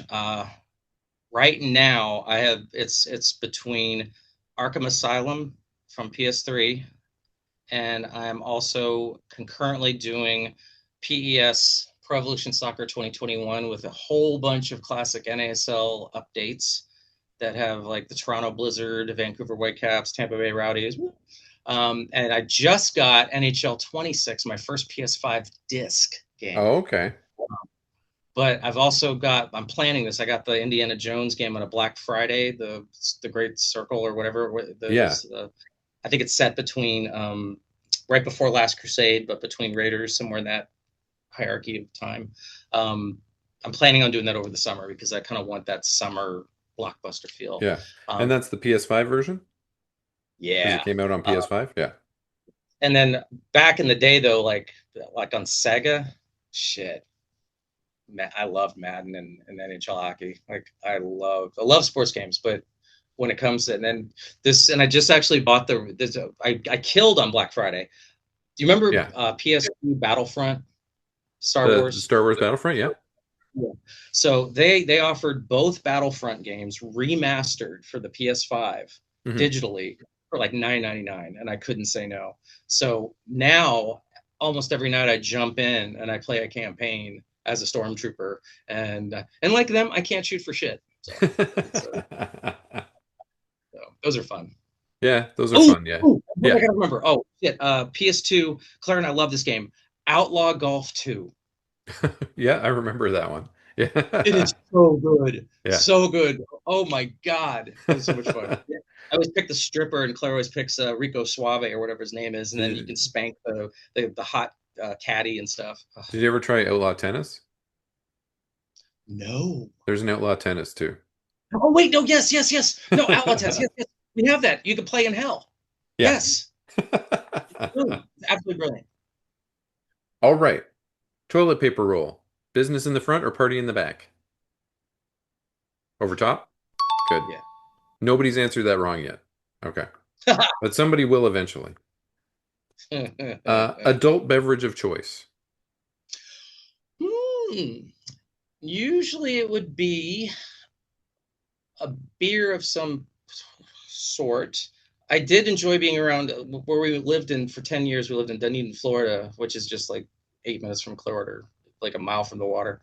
We had 8 craft beer breweries within walking distance. Oh, wow. So I got spoiled for choice on that. But when it comes to like actual just like grabbing a beer, it's just great to get a Harp or a Modelo. I do like Guinness, as anybody would here. Hmm. But what I've been getting on, actually Claire got me on this, whiskey with Okay. ginger ale. Oh, wow. That's kind of my go-to, like my nightcap thing. It's like Yeah. I feel like I'm in Mad Men or something at the end of the night, but I'm always like, I do the nightcap thing too. I do a rum and coke, but not on work yeah, nights. you know. Okay, next one. I think I already know the answer to this one, and it's favorite band or musical artist. Mm, obviously, it's Weird Al Yankovic, and just is one of the best shows I've ever seen. Um, yeah, I mean, obviously, definitely Beatles were what was great about my parents divorced when I was 8, but Okay. wherever we lived, my mom's record collection had designed how the living room was set. The records just, and I would just do this. And I discovered the Beatles one day and just was knocked out and was like, oh my God. Hmm. And, but my favorite artists in general, I mean, it's hard to just pick any because it's just music. To me, there's just two kinds of music, good and bad. Yeah. But like with the Beatles obviously being the main thing, but then I really got into Queen. I really got into Tom Petty. I really got into the Who.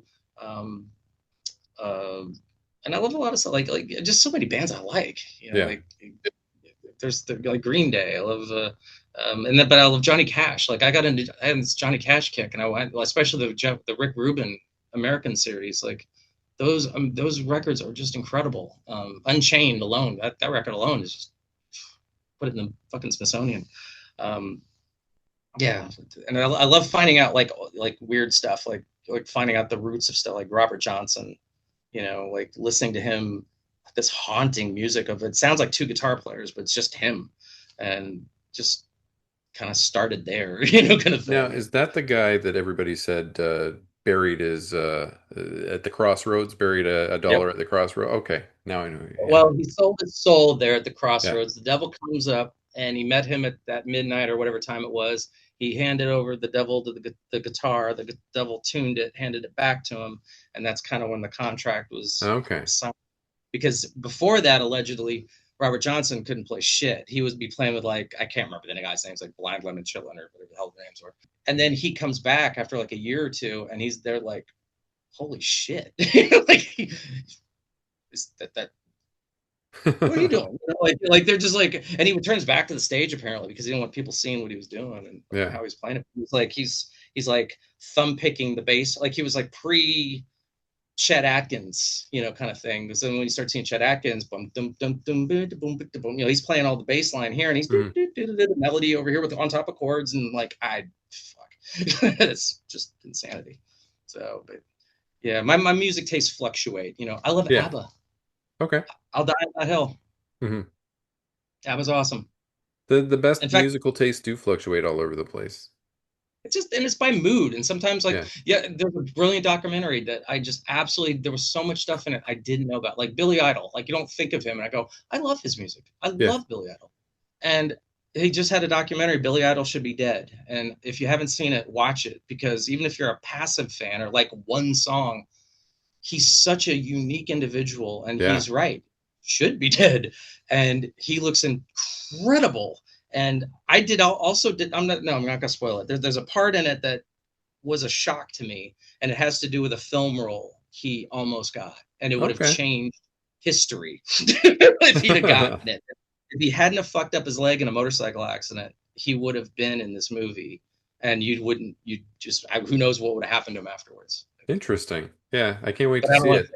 to. I want you to see it and get Okay. surprised. I know a little bit more about his early life. I don't know much about what happened, like cyberpunk era and beyond. I don't know too much about that, but I do That's know, like, that he was a yes. roadie for the Sex Pistols, and then he formed Yep. Gen X after that, and yeah, He was uh, in the scene at the right yeah, time too. yeah, Yeah. doing all the same heroin as Sid Vicious, and Yeah. dogs, cats, or other. Dogs. Okay, and if And you were, other. I've had other. yeah, Yeah, my mom had birds, okay. and I had hermit crabs as a Oh, kid. interesting. Well, that's a They very were really Florida answer Ver for that. Yeah, we Yeah. went down to a shelf, like a gift shop, and you could buy hermit crabs for like $1, Yeah. and they're the coolest pets in the world because, like, they just get them bigger shells as they get bigger, and I'd run them underwater, and they'd come out, and I'd feed them, and they're kind of cool. But yeah, I've had cats in the past, and I had some cool cats, but I'm definitely a dog person. I love dogs. Like, Have I feel like you, sorry, go ahead. I was gonna say like there was a it was funny because I think I give off this I love dog vibe Yeah. because like Claire and I'll be walking and like when we were in when Claire my wife's got a twin sister Oh, and okay. they don't look identical but they're fraternal and they we were and it was St. Patty's Day in Ireland, and it was, we're waiting, we had made reservations at this one place and we're sitting after the parade, which was kind of interesting, and we had everything's it's St. Patty's Day, so it's fucking insane. And we're out on the street part, and I'm holding Guinness, and I see this black dog kind of walking up, and I'm like, oh, and I kind of looked away, and the next thing, it's not humping my leg, it's hugging my leg, like, and then I turn, and I'm looking at this dog. All of a sudden, I feel some other another dog comes up, and now he's hugging my other leg, and I'm like, what the fuck? I was like, oh, and that happens a lot. So yeah, That's I'm because you got I'm gabagool in your pockets. Gabagool. That's what I do. That's how, that was another reason I met Claire. I was like, I always put lunch meat in my underwear. So it's like a bonus surprise. If you And were a breed of dog, which breed of dog would you be? I would probably be a lab. Probably a lab. I had a I had a basset hound named Princess Leia around, and she was so dopey and cute. But I think I'd be more of a lab, just based on how just loyal they are and how smart they are. All right. Next one is weapon of choice in the zombie apocalypse.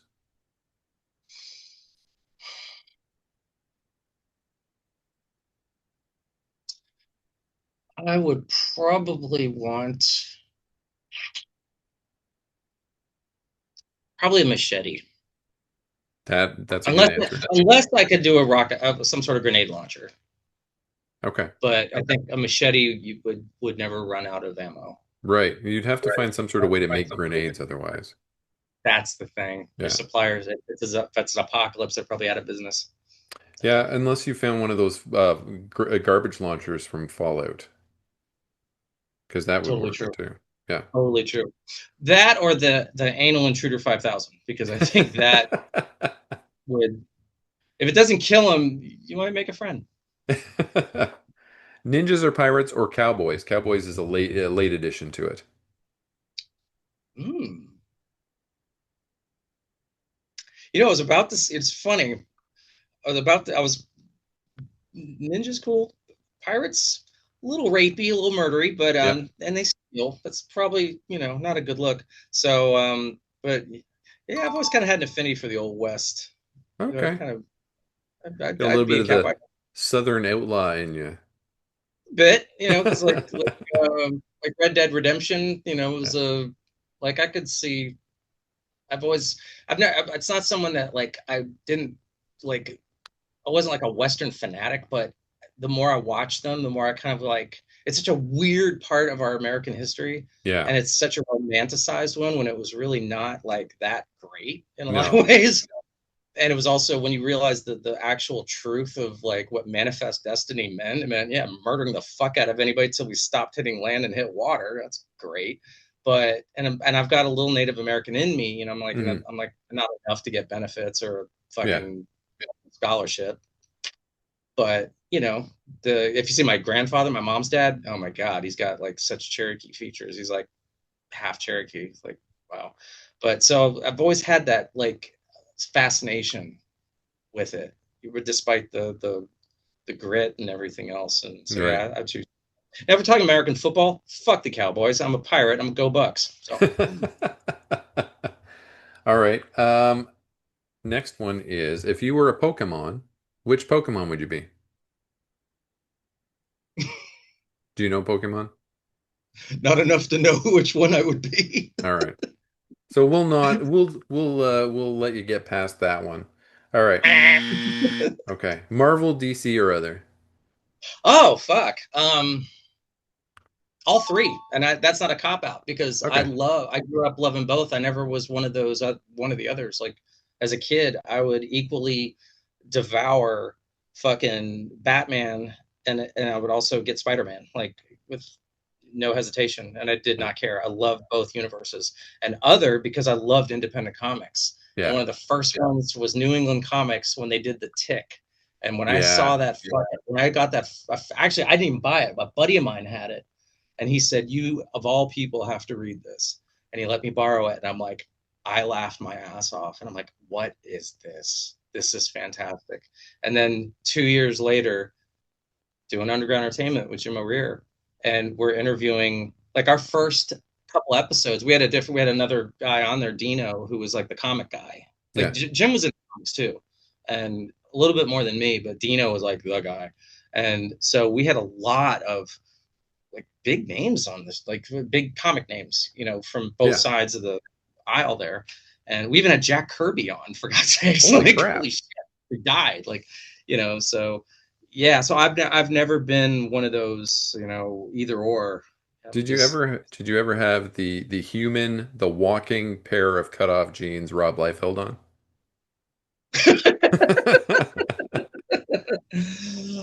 no, I Oh, that's didn't. too bad.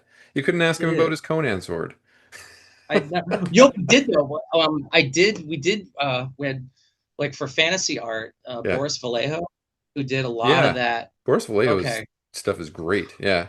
Oh my God. Well, and he talks like this, he's up there and he's saying on how, and this and that and stuff. And so I'm riffing as we're looking at the raw footage and I turn into Jim and go, yes, I like to fuck. And, he's got these, he always draws his, like, I don't think he's like Salvador Dali if he always drew his wife, but did Boris Vallejo always sketch his wife or whoever girl he was kind of banging at the time, I like don't as know like the his answer to that one. Yeah. I don't either, Yeah. but he had some good inspiration. So, Yeah. we had like him on and things like that. And um, what was the other? I'm trying to think of the other names. Oh my God! Okay, I got to tell this one quick one. Kyle Okay. Baker. Jim and I were not doing the interview, but we were behind him. It was outdoors at this convention, but it was outside for some reason. I guess we just wanted air. So Dino's doing the interview with Kyle Baker, and he's so funny because he was talking about because he's from New York, he's like this, and he's going, he got tasked with doing the Dick Tracy novelization graphic novel of the Warren Beatty film. Okay. Yeah. So we're like, oh, that's cool. He goes, yeah, so I know Dick Tracy, square jaw and everything. So, he's halfway through it, and he's, from the storyboard and the script and everything else. And then all of a sudden a note comes down. He goes, oh, we just found out Warren says that Dick Tracy has to look like him. And he goes, fuck Warren, screw Warren. And we had to bleep it. Yeah.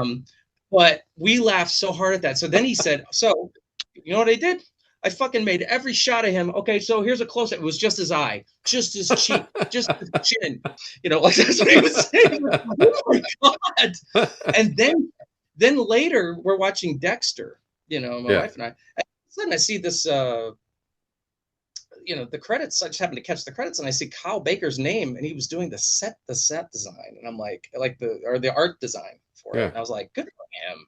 So, yeah, comics. And we were covering comics like before it was cool, and before like comic movies, Yeah. were even a thing, that were respectful at that point. So, Right. Yeah, All that's right. pretty cool. I got one last lightning round question for you, and that is Oh, it's a British special and it's a Bryan Wilson special. It's never been asked before. Who is the fanciest lad? John Lennon, Mick Jagger, or Roger Daltrey? the fanciest, Fanciest lad. fanciest lad. Yeah. Mick's got to be the fanciest Yeah, you think so? I think that Roger's because the he was. fanciest lad. He may be the godfather of punk rock, but I think that Roger Daltrey is the fanciest lad. He had the blonde flowing locks, the frilly shirts. True. See, now Yeah. I would say that Lennon was fancy, Yeah. but in a pop culture changing way to a point. Like he didn't do things just to shock people. Well, he did sometimes, but Mick, you know what? I may be changing my answer. I think you're absolutely now that I'm going back. But now I might be thinking about Mick Jagger the way he struts across the stage. Because now I think you Mm, might be right in the end. Now we can both agree that it's not John Lennon because John Lennon would no, punch you in the face in 5 seconds. Yeah, absolutely. Yeah. yeah. He was a tough guy. He was not a fancy lad. He's the opposite. No, Yeah, he was not. yeah. No. Yeah, But Mick yeah. Jagger or Roger? Hmm. Because I mean, hmm, that might be kind of a weird draw.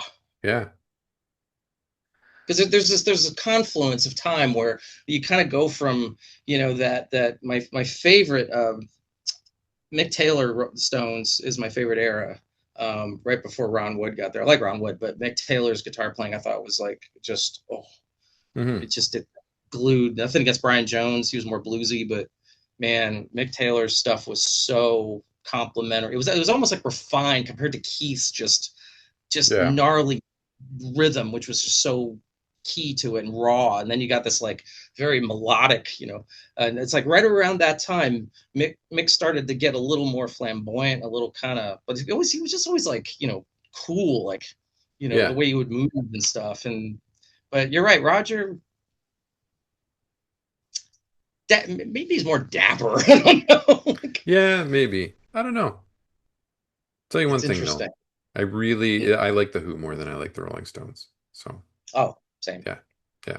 I love a lot of John Stone songs. Entwistle, John Entwistle blows my mind. Yeah, yeah. And just Jesus the Christ. way he'd do those runs, holy crap. Oh my God. Yeah, Oh God. Hold on. Sorry. I it's all moved. right. I moved. I moved.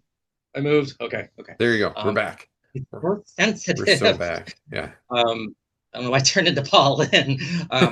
But the yeah, like oh my God, like I think one of the reasons I love the Who so much Yeah. was like growing up, they're kind of like to me like they're kind of like and the Doors to some degree the same way. They're kind of a three-piece band, Yeah.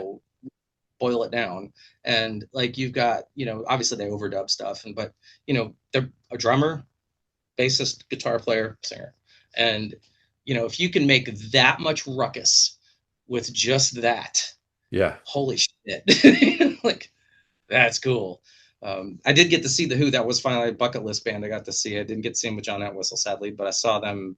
Claire and I went like in 2016, 2015 or something. Okay.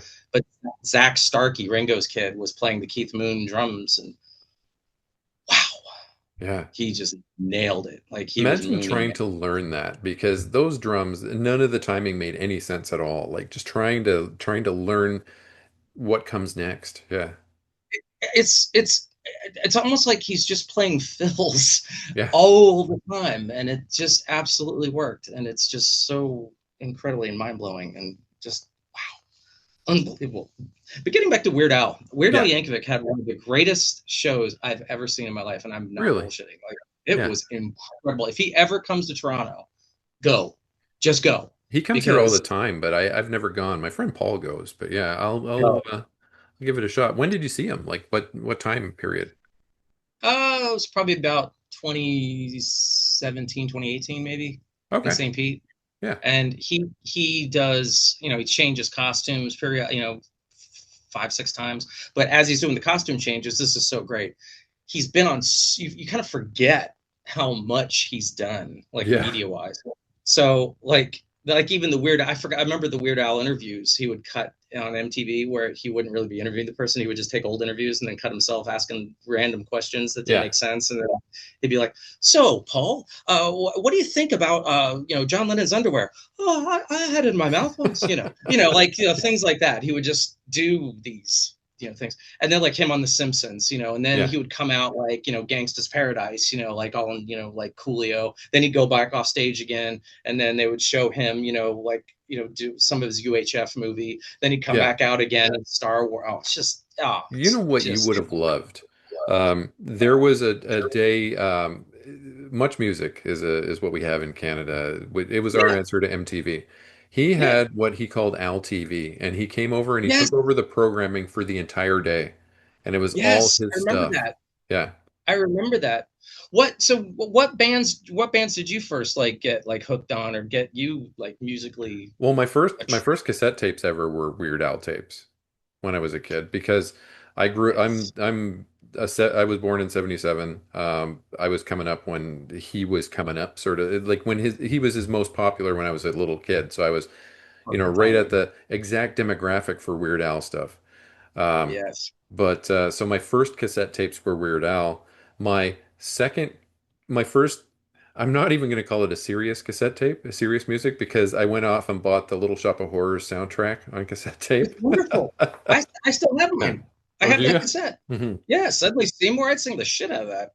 But I'll tell you, the first two albums, actual albums by a recording artist that wouldn't be considered a soundtrack to a movie, or Weird Al doing parodies. Bought two albums on the same day. One of them was the Beatles' Sgt. Pepper on cassette, or I'd said albums, but on cassette. Yeah. And the second one was Public Enemy: Fear of a Black Planet. Oh, Those are so the two I good. bought. So good. Yeah. So good. What were the And first two that's you funny. bought? Ah, I think the first album I bought, Hmm. well, bought, my mom bought it for me, Yeah. but she bought me two Beatle records because my mom had three records at home. She had Rubber Soul, the Help soundtrack, and Yesterday and Today, Hmm. and they're all the American versions. And then I was in a skating rink as a kid, and I was in this. I asked the guy if he could play some Beatles. And I remember the guy, he was like, he seemed so tall. And it was just, I'm on my skates, and all of a sudden I hear Twist and Shout on a sound system like I'd never heard in my life. Yeah. And I just kind of rolled to a stop. I was like the whole song. And then when it was over, skated over and went, what album's that on? Yeah. And then he goes, do you want to hear another one? Yeah. And then he played A Hard Day's Night, and I was just never, and I'd heard the song, but I'd never heard it like that. And Yeah. it was like one of those with the lights and shit. And so I went home and I'm like, and on the backs of the LPs, they had like, if you like this, you like these other favorites of the Beatles. So I'm Okay, like, cool. there, Twist and Shout. And Yeah. so my mom took me and she got me the early Beatles, which had like that was most of their first album that was in the UK but hadn't been over here. Mhm. And then she bought me 62 to 66, the double album of the first half. So it had Hard Day's Night on it, had all the other stuff. Yeah. Um, I think my first non-Beatle album that I bought, back in my brain here, because I keep thinking I know what it is, but then I remember there was something before it. Hmm. It might have been Queen's Greatest Hits Okay. at the time, I think. But it's funny you mentioned Public Enemy because I one of the when you talk about different music genres, it's like I love old school hip hop and rap. Yeah, me Like too. I love Run DMC. Yeah. I love. I was listening to Tone Loc. I love. Yeah. Just I love all of that, and it was just and Beastie Boys. I love Beastie Boys. Oh my Yeah. God. Um, and again, like that was perfect timing because I was barely a teen when a lot of that stuff was out, and I just was like, this is fucking great. It's Yeah. like so good. Like, holy shit. And just, listen to Run DMC was like, and I was like, the white kid wearing the Run DMC t-shirt, it was like, in St. Pete, it'd be like, We had a lot of those here. We had a lot of white kids wearing NWA shirts and stuff like that here. So that's just, I think that's what's so I love about music so much is like, it's so transformative and it's also like the great equalizer. It's like, anybody you can bond with anybody over shared music tastes, and at the same time music is also like time travel to me, mhm. like like sense memory. It's you smell a certain aroma, like that takes you back to Christmas or this or whatever. But like if I hear a song, I literally go back in time. Like I can pinpoint times in my life when I heard the song, or I could pretty accurately tell you within like a month or two, like the fucking Rain Man when it came out. Really? To a point. Yeah. Then after there's a certain point where I just am like, I don't know any of this, Yeah. anymore. Like, Yeah, I got the same thing. eh, fair. Our music was better, Yeah, so that's why I think I love music so much and always fancied it. When Always did you been first learn how to play? my mom got me a really shitty guitar that was impossible to play when I was like 12, maybe. But Okay. when I was 15, she bought me in the paper they had a news in the one ads they had a Hofner Beetle bass for $400, which is like insane. Yeah. And she got it. I saw it and I messed it. I said, "Oh man, look at that! It's only like 400 or 450 or whatever." And then I didn't say anything else about it, thinking, "That's not what I'm getting at." And then sure shit, she comes home with it, and I was like, "Oh my god!" So I took 3 bass lessons, and I still play, and I love playing bass, but I'm not a bass player. I guess that makes sense. I really want to play guitar. It's like this. I Yeah. like. I think I want to do that. I'm still gonna play bass, but so I got a kind of a crappy Strat, but it played good, and it was cheap. And the first song I learned, first I bought this. In fact, the book is behind me. I think. Oh, really? Yep, the guitar handbook, right? Yeah. It had. I remember I saw that in a bookstore. I went, and it had every fucking chord in every position. Like here's A open, A fifth fret, A ninth, like all the way down. I was like all the way through all 12, and I went, okay, let's do that. And I bought that book and I started learning chords. And first I had to learn how to tune it, by the way. So then, after tuning was successful, um, I got a pop hits, an old used pop hits think it was from like 85 or something. And Okay. the first time I learned to play all the way through was Summer of '69. Okay. Bryan, Yeah. fellow Canadian, I think. Yeah, fellow Um, Canadian. Yeah, he's still touring. He just came out with a new album. he's It's like a great. million And I years remember, old, but what are you gonna do? hey, he looked old then though. Like, I mean, Yeah. like I remember like, You guys were when I was making playing Corey that, Hart jokes in the Dennis and Henry movie. I remember that. He's thank another fellow you. Canadian. Oh my God. It's like, I've always wanted to, I just, I improv that when we were like, we're working stuff out and like through the script, and I went, "Oh my god, I gotta say something like that. How does he get car insurance wearing sunglasses?" It's So like, did I just make your day? never surrendered. Did I just make your day Oh, by bringing it up? yes, you did. I don't know if you see. Yeah, you Yay. probably have like a Christmas tree right there because it's. I trying to get certain people to watch the movie in the Mhm. past is like been like pulling teeth, and and it does my heart good, and I appreciate you actually watching it. So thank you. Yeah. You had a lot of the you had a lot of people that are still like before they're working a lot now, but this was before. Like you've got Alice Winkler in there. Mhm. You've got Great. a lot of Enrique Cato's regular cast as well, like Haley Madison and Aaron Trimble. So there were two Aarons in that film. yeah. Aaron Irwin, Yeah. who my buddy Raymond, who plays Dennis. A lot of his theater people ended up being brought in, and some of them they're so lovely. Leia, Steph, who her name's Leia now. She plays my ex, Hmm. and wonderfully, by the way. Yeah. She was just an absolute. She worked with. She also worked with us on Fanarchy prior, so I got to know her and realized she's good. I don't know how she. I don't. I don't think she knows how good she is. So, Yeah. um, and there was like during, yeah, Alice. I wanted to work with her. I saw Space Babes from Outer Space at the Yeah. Skyline Drive, Hmm. and Bryan Williams we interviewed for Fanarchy, and I so they were showing the movie that night, and I remember watching that movie, and I loved it. It's just fun, and but Alice, I mean, everybody's great in it. You know, the ladies Yeah. are lovely. There was something about Alice that just stuck with me because she just had this mischievous look. It Hmm. was like a combination of innocence and mirthful, and also she's up to something. And but just there was just something funny about how she was doing everything, and it just landed every time she was on screen. I'm like, I really want her in this movie. And Haley I'd worked on up with and Chopping Block, Yeah. so I knew she was going to be fine. And but I think Aaron Trimble is she was okay. I love Aaron. I had been Facebook friends with her for a while, and I'd seen that she had done a lot of makeup stuff.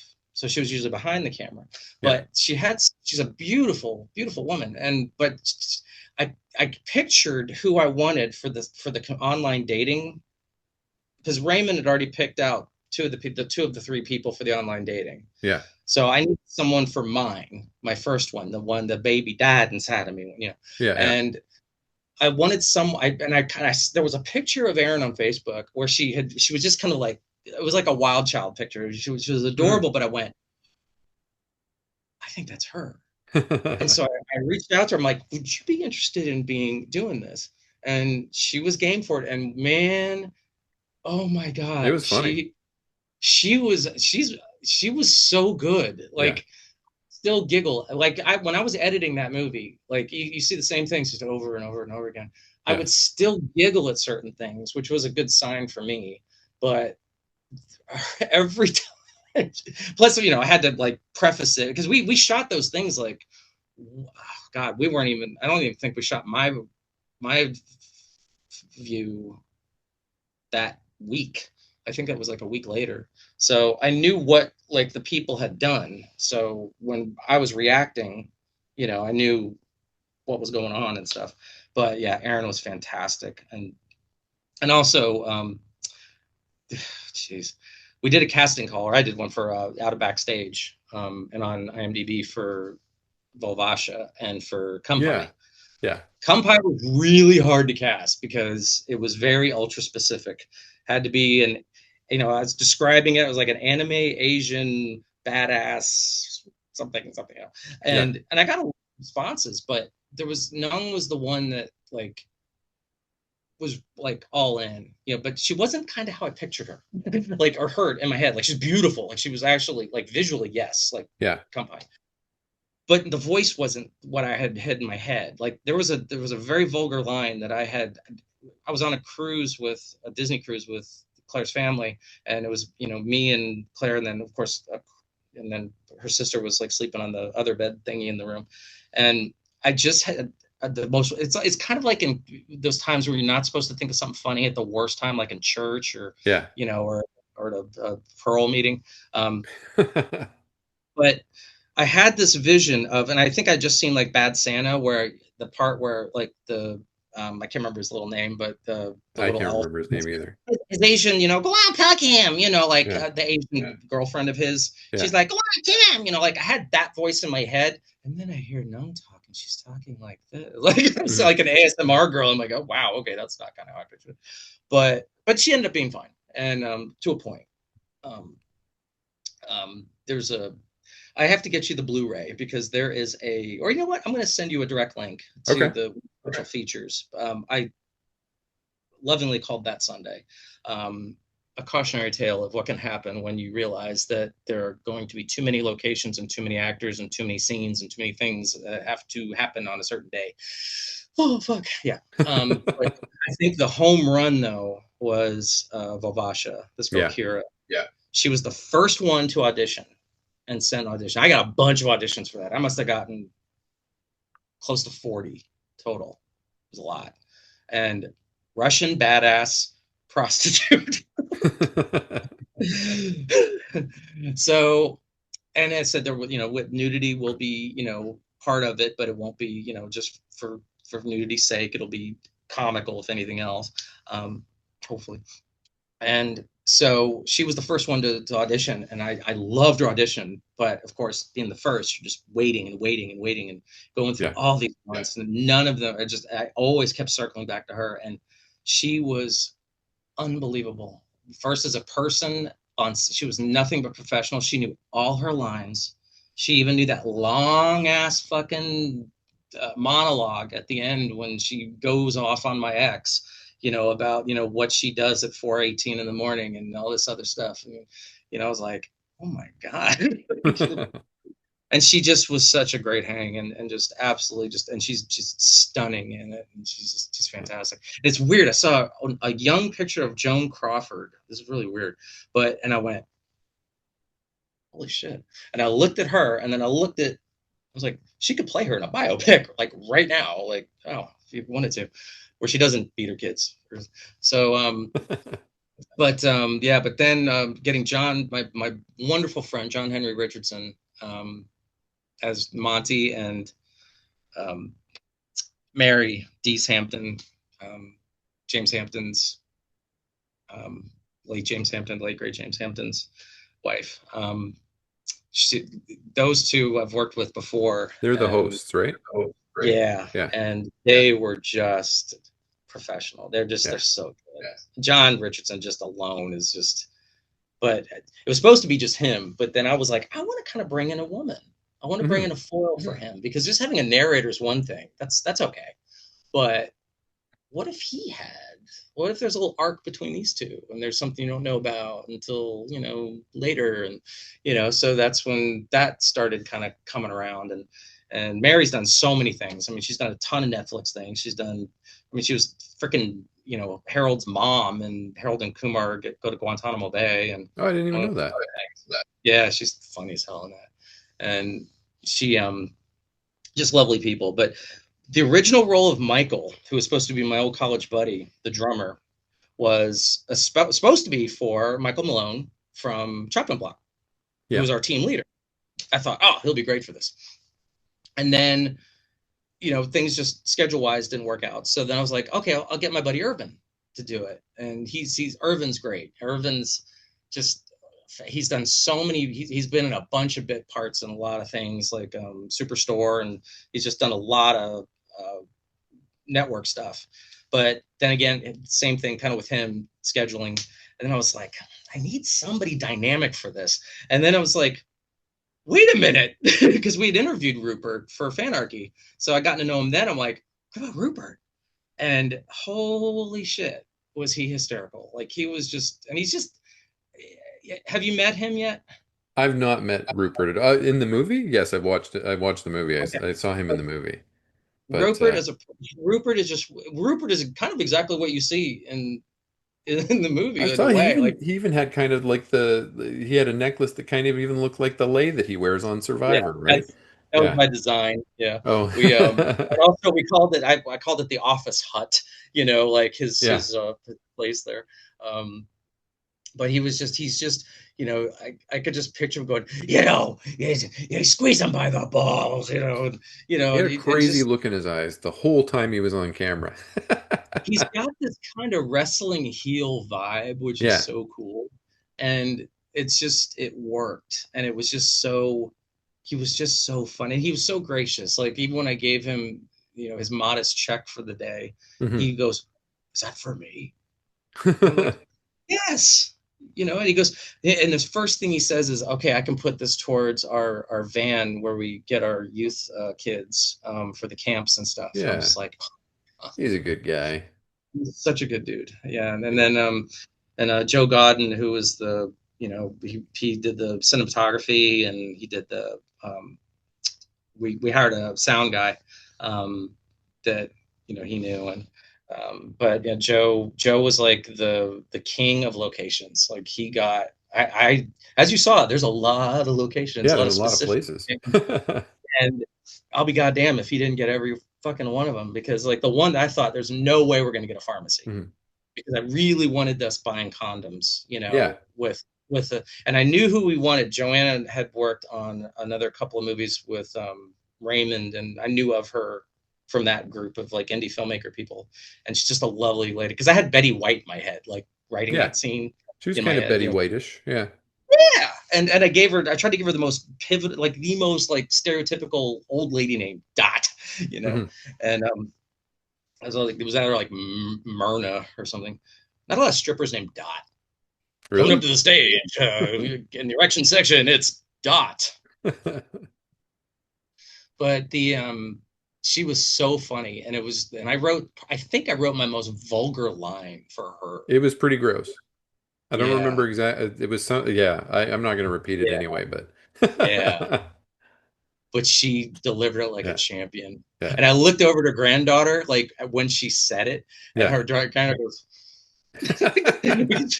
she does this like she's not. It's not like she's not a prude. So, um, and she's just lovely. But yeah, I'm very proud of that. I'm just happy that it got finished. Because there is a funny story that it almost went tits up on day 4, because that's the thing I was talking about that Sunday. Hmm. When I was looking prior, I was putting the shooting schedules together, and the first weekend was going to be the brothel scenes, and then we're going to shoot something real quick for Andy, the CCPP or whatever, the career placement clown, career placement person, or whatever. Or Haley does the striptease thing. Yeah. We shot that on green screen at the studio, and then from there we went to a house where we're going to shoot the girls and all the stuff that was going to be there. Um, when I looked at that Sunday and I realized that we only had the girls from Chicago. That was Kira and Nung. So Kampai and Vovasha were there on Saturday and Sunday. That's it. They came in Hmm. on Friday. Well, we need them for a lot of stuff. And there was a ridiculous amount of overlap on things. Then I went, oh my God. And I started realizing that Sunday is going to be a bitch. Okay, I think we can do it. So I worked it out, and I'm like, it's a lot of locations. There's a lot of this. And I'm like, okay, okay, we can do this. We can do this. Okay, failure's not an option. Let's do it. And we started slow because it got a little behind because of makeup. And then we kind of picked up momentum. We kind of were ahead a little bit, not a lot, but a little bit. And I was like, Hmm. this may work. And something happened. And that's when I'll leave that for the special feature, because I don't Okay. want to spoil it for you All either. right. Those of you who want to get a copy of the Blu-ray, you can at makeflix.com for now. We will put a link to, if you'll send me the link for that, I'll put it in the I will, description of the video. I will do that. It's Yeah. got a bunch of extra features. I Okay. lovingly call extra shit. So it's good shit. All right, Brian. I think that that should probably bring us to the end of this interview because I'll tell you one thing. We've been talking for more than 2 hours at this point. Holy shit. Yeah, which is the longest interview that I've ever done. So I don't know if I should cut it into bits, like cut it into two pieces, or if I should just put the whole shebang on there. And that's probably what I'll do. But it's going to take me a little bit of time to edit this. I would hope so. Yeah, probably especially all the parts where both of us were belching and farting. Yeah, So exactly. And at the yep, same time. yep, yep. It But no, happens. It's what friends I'm do. just exactly, and Yeah, I'm so grateful that now we've finally gotten to talk Yeah. virtually in person here, Yeah, and it's a lot of fun. I'll gladly have you on again and talk with you for another 2.5, 3 hours. It'll be let's fun. go. Let's We go could for talk about all 4. sorts of stuff. I mean, we didn't even scratch the surface of music or video games. Video games are a major part of my life too, and we didn't even talk about that just a little bit. Then we could talk about all the bullshit ass movies that we like, I and know it's so. talk more about space sharks and your experiences with space sharks. Oh my God! Uh, I think somebody said what the I don't like. Generally, they say don't read the comments or the reviews, but I yeah, can't help myself on certain things, and I had to go look up the reviews for that, yeah. and some of those are just the most hysterical fucking reviews I've ever read in my life. Holy shit! But hey, I got to do a movie with Eric Roberts and Scott Schwartz. I You think. sure did. Even though they were kind of in there, like Eric Roberts was Don't. like, "All right, I'm gonna go check on that." Boom, done. Collect that bag, get that bag. Yeah, Space Sharks.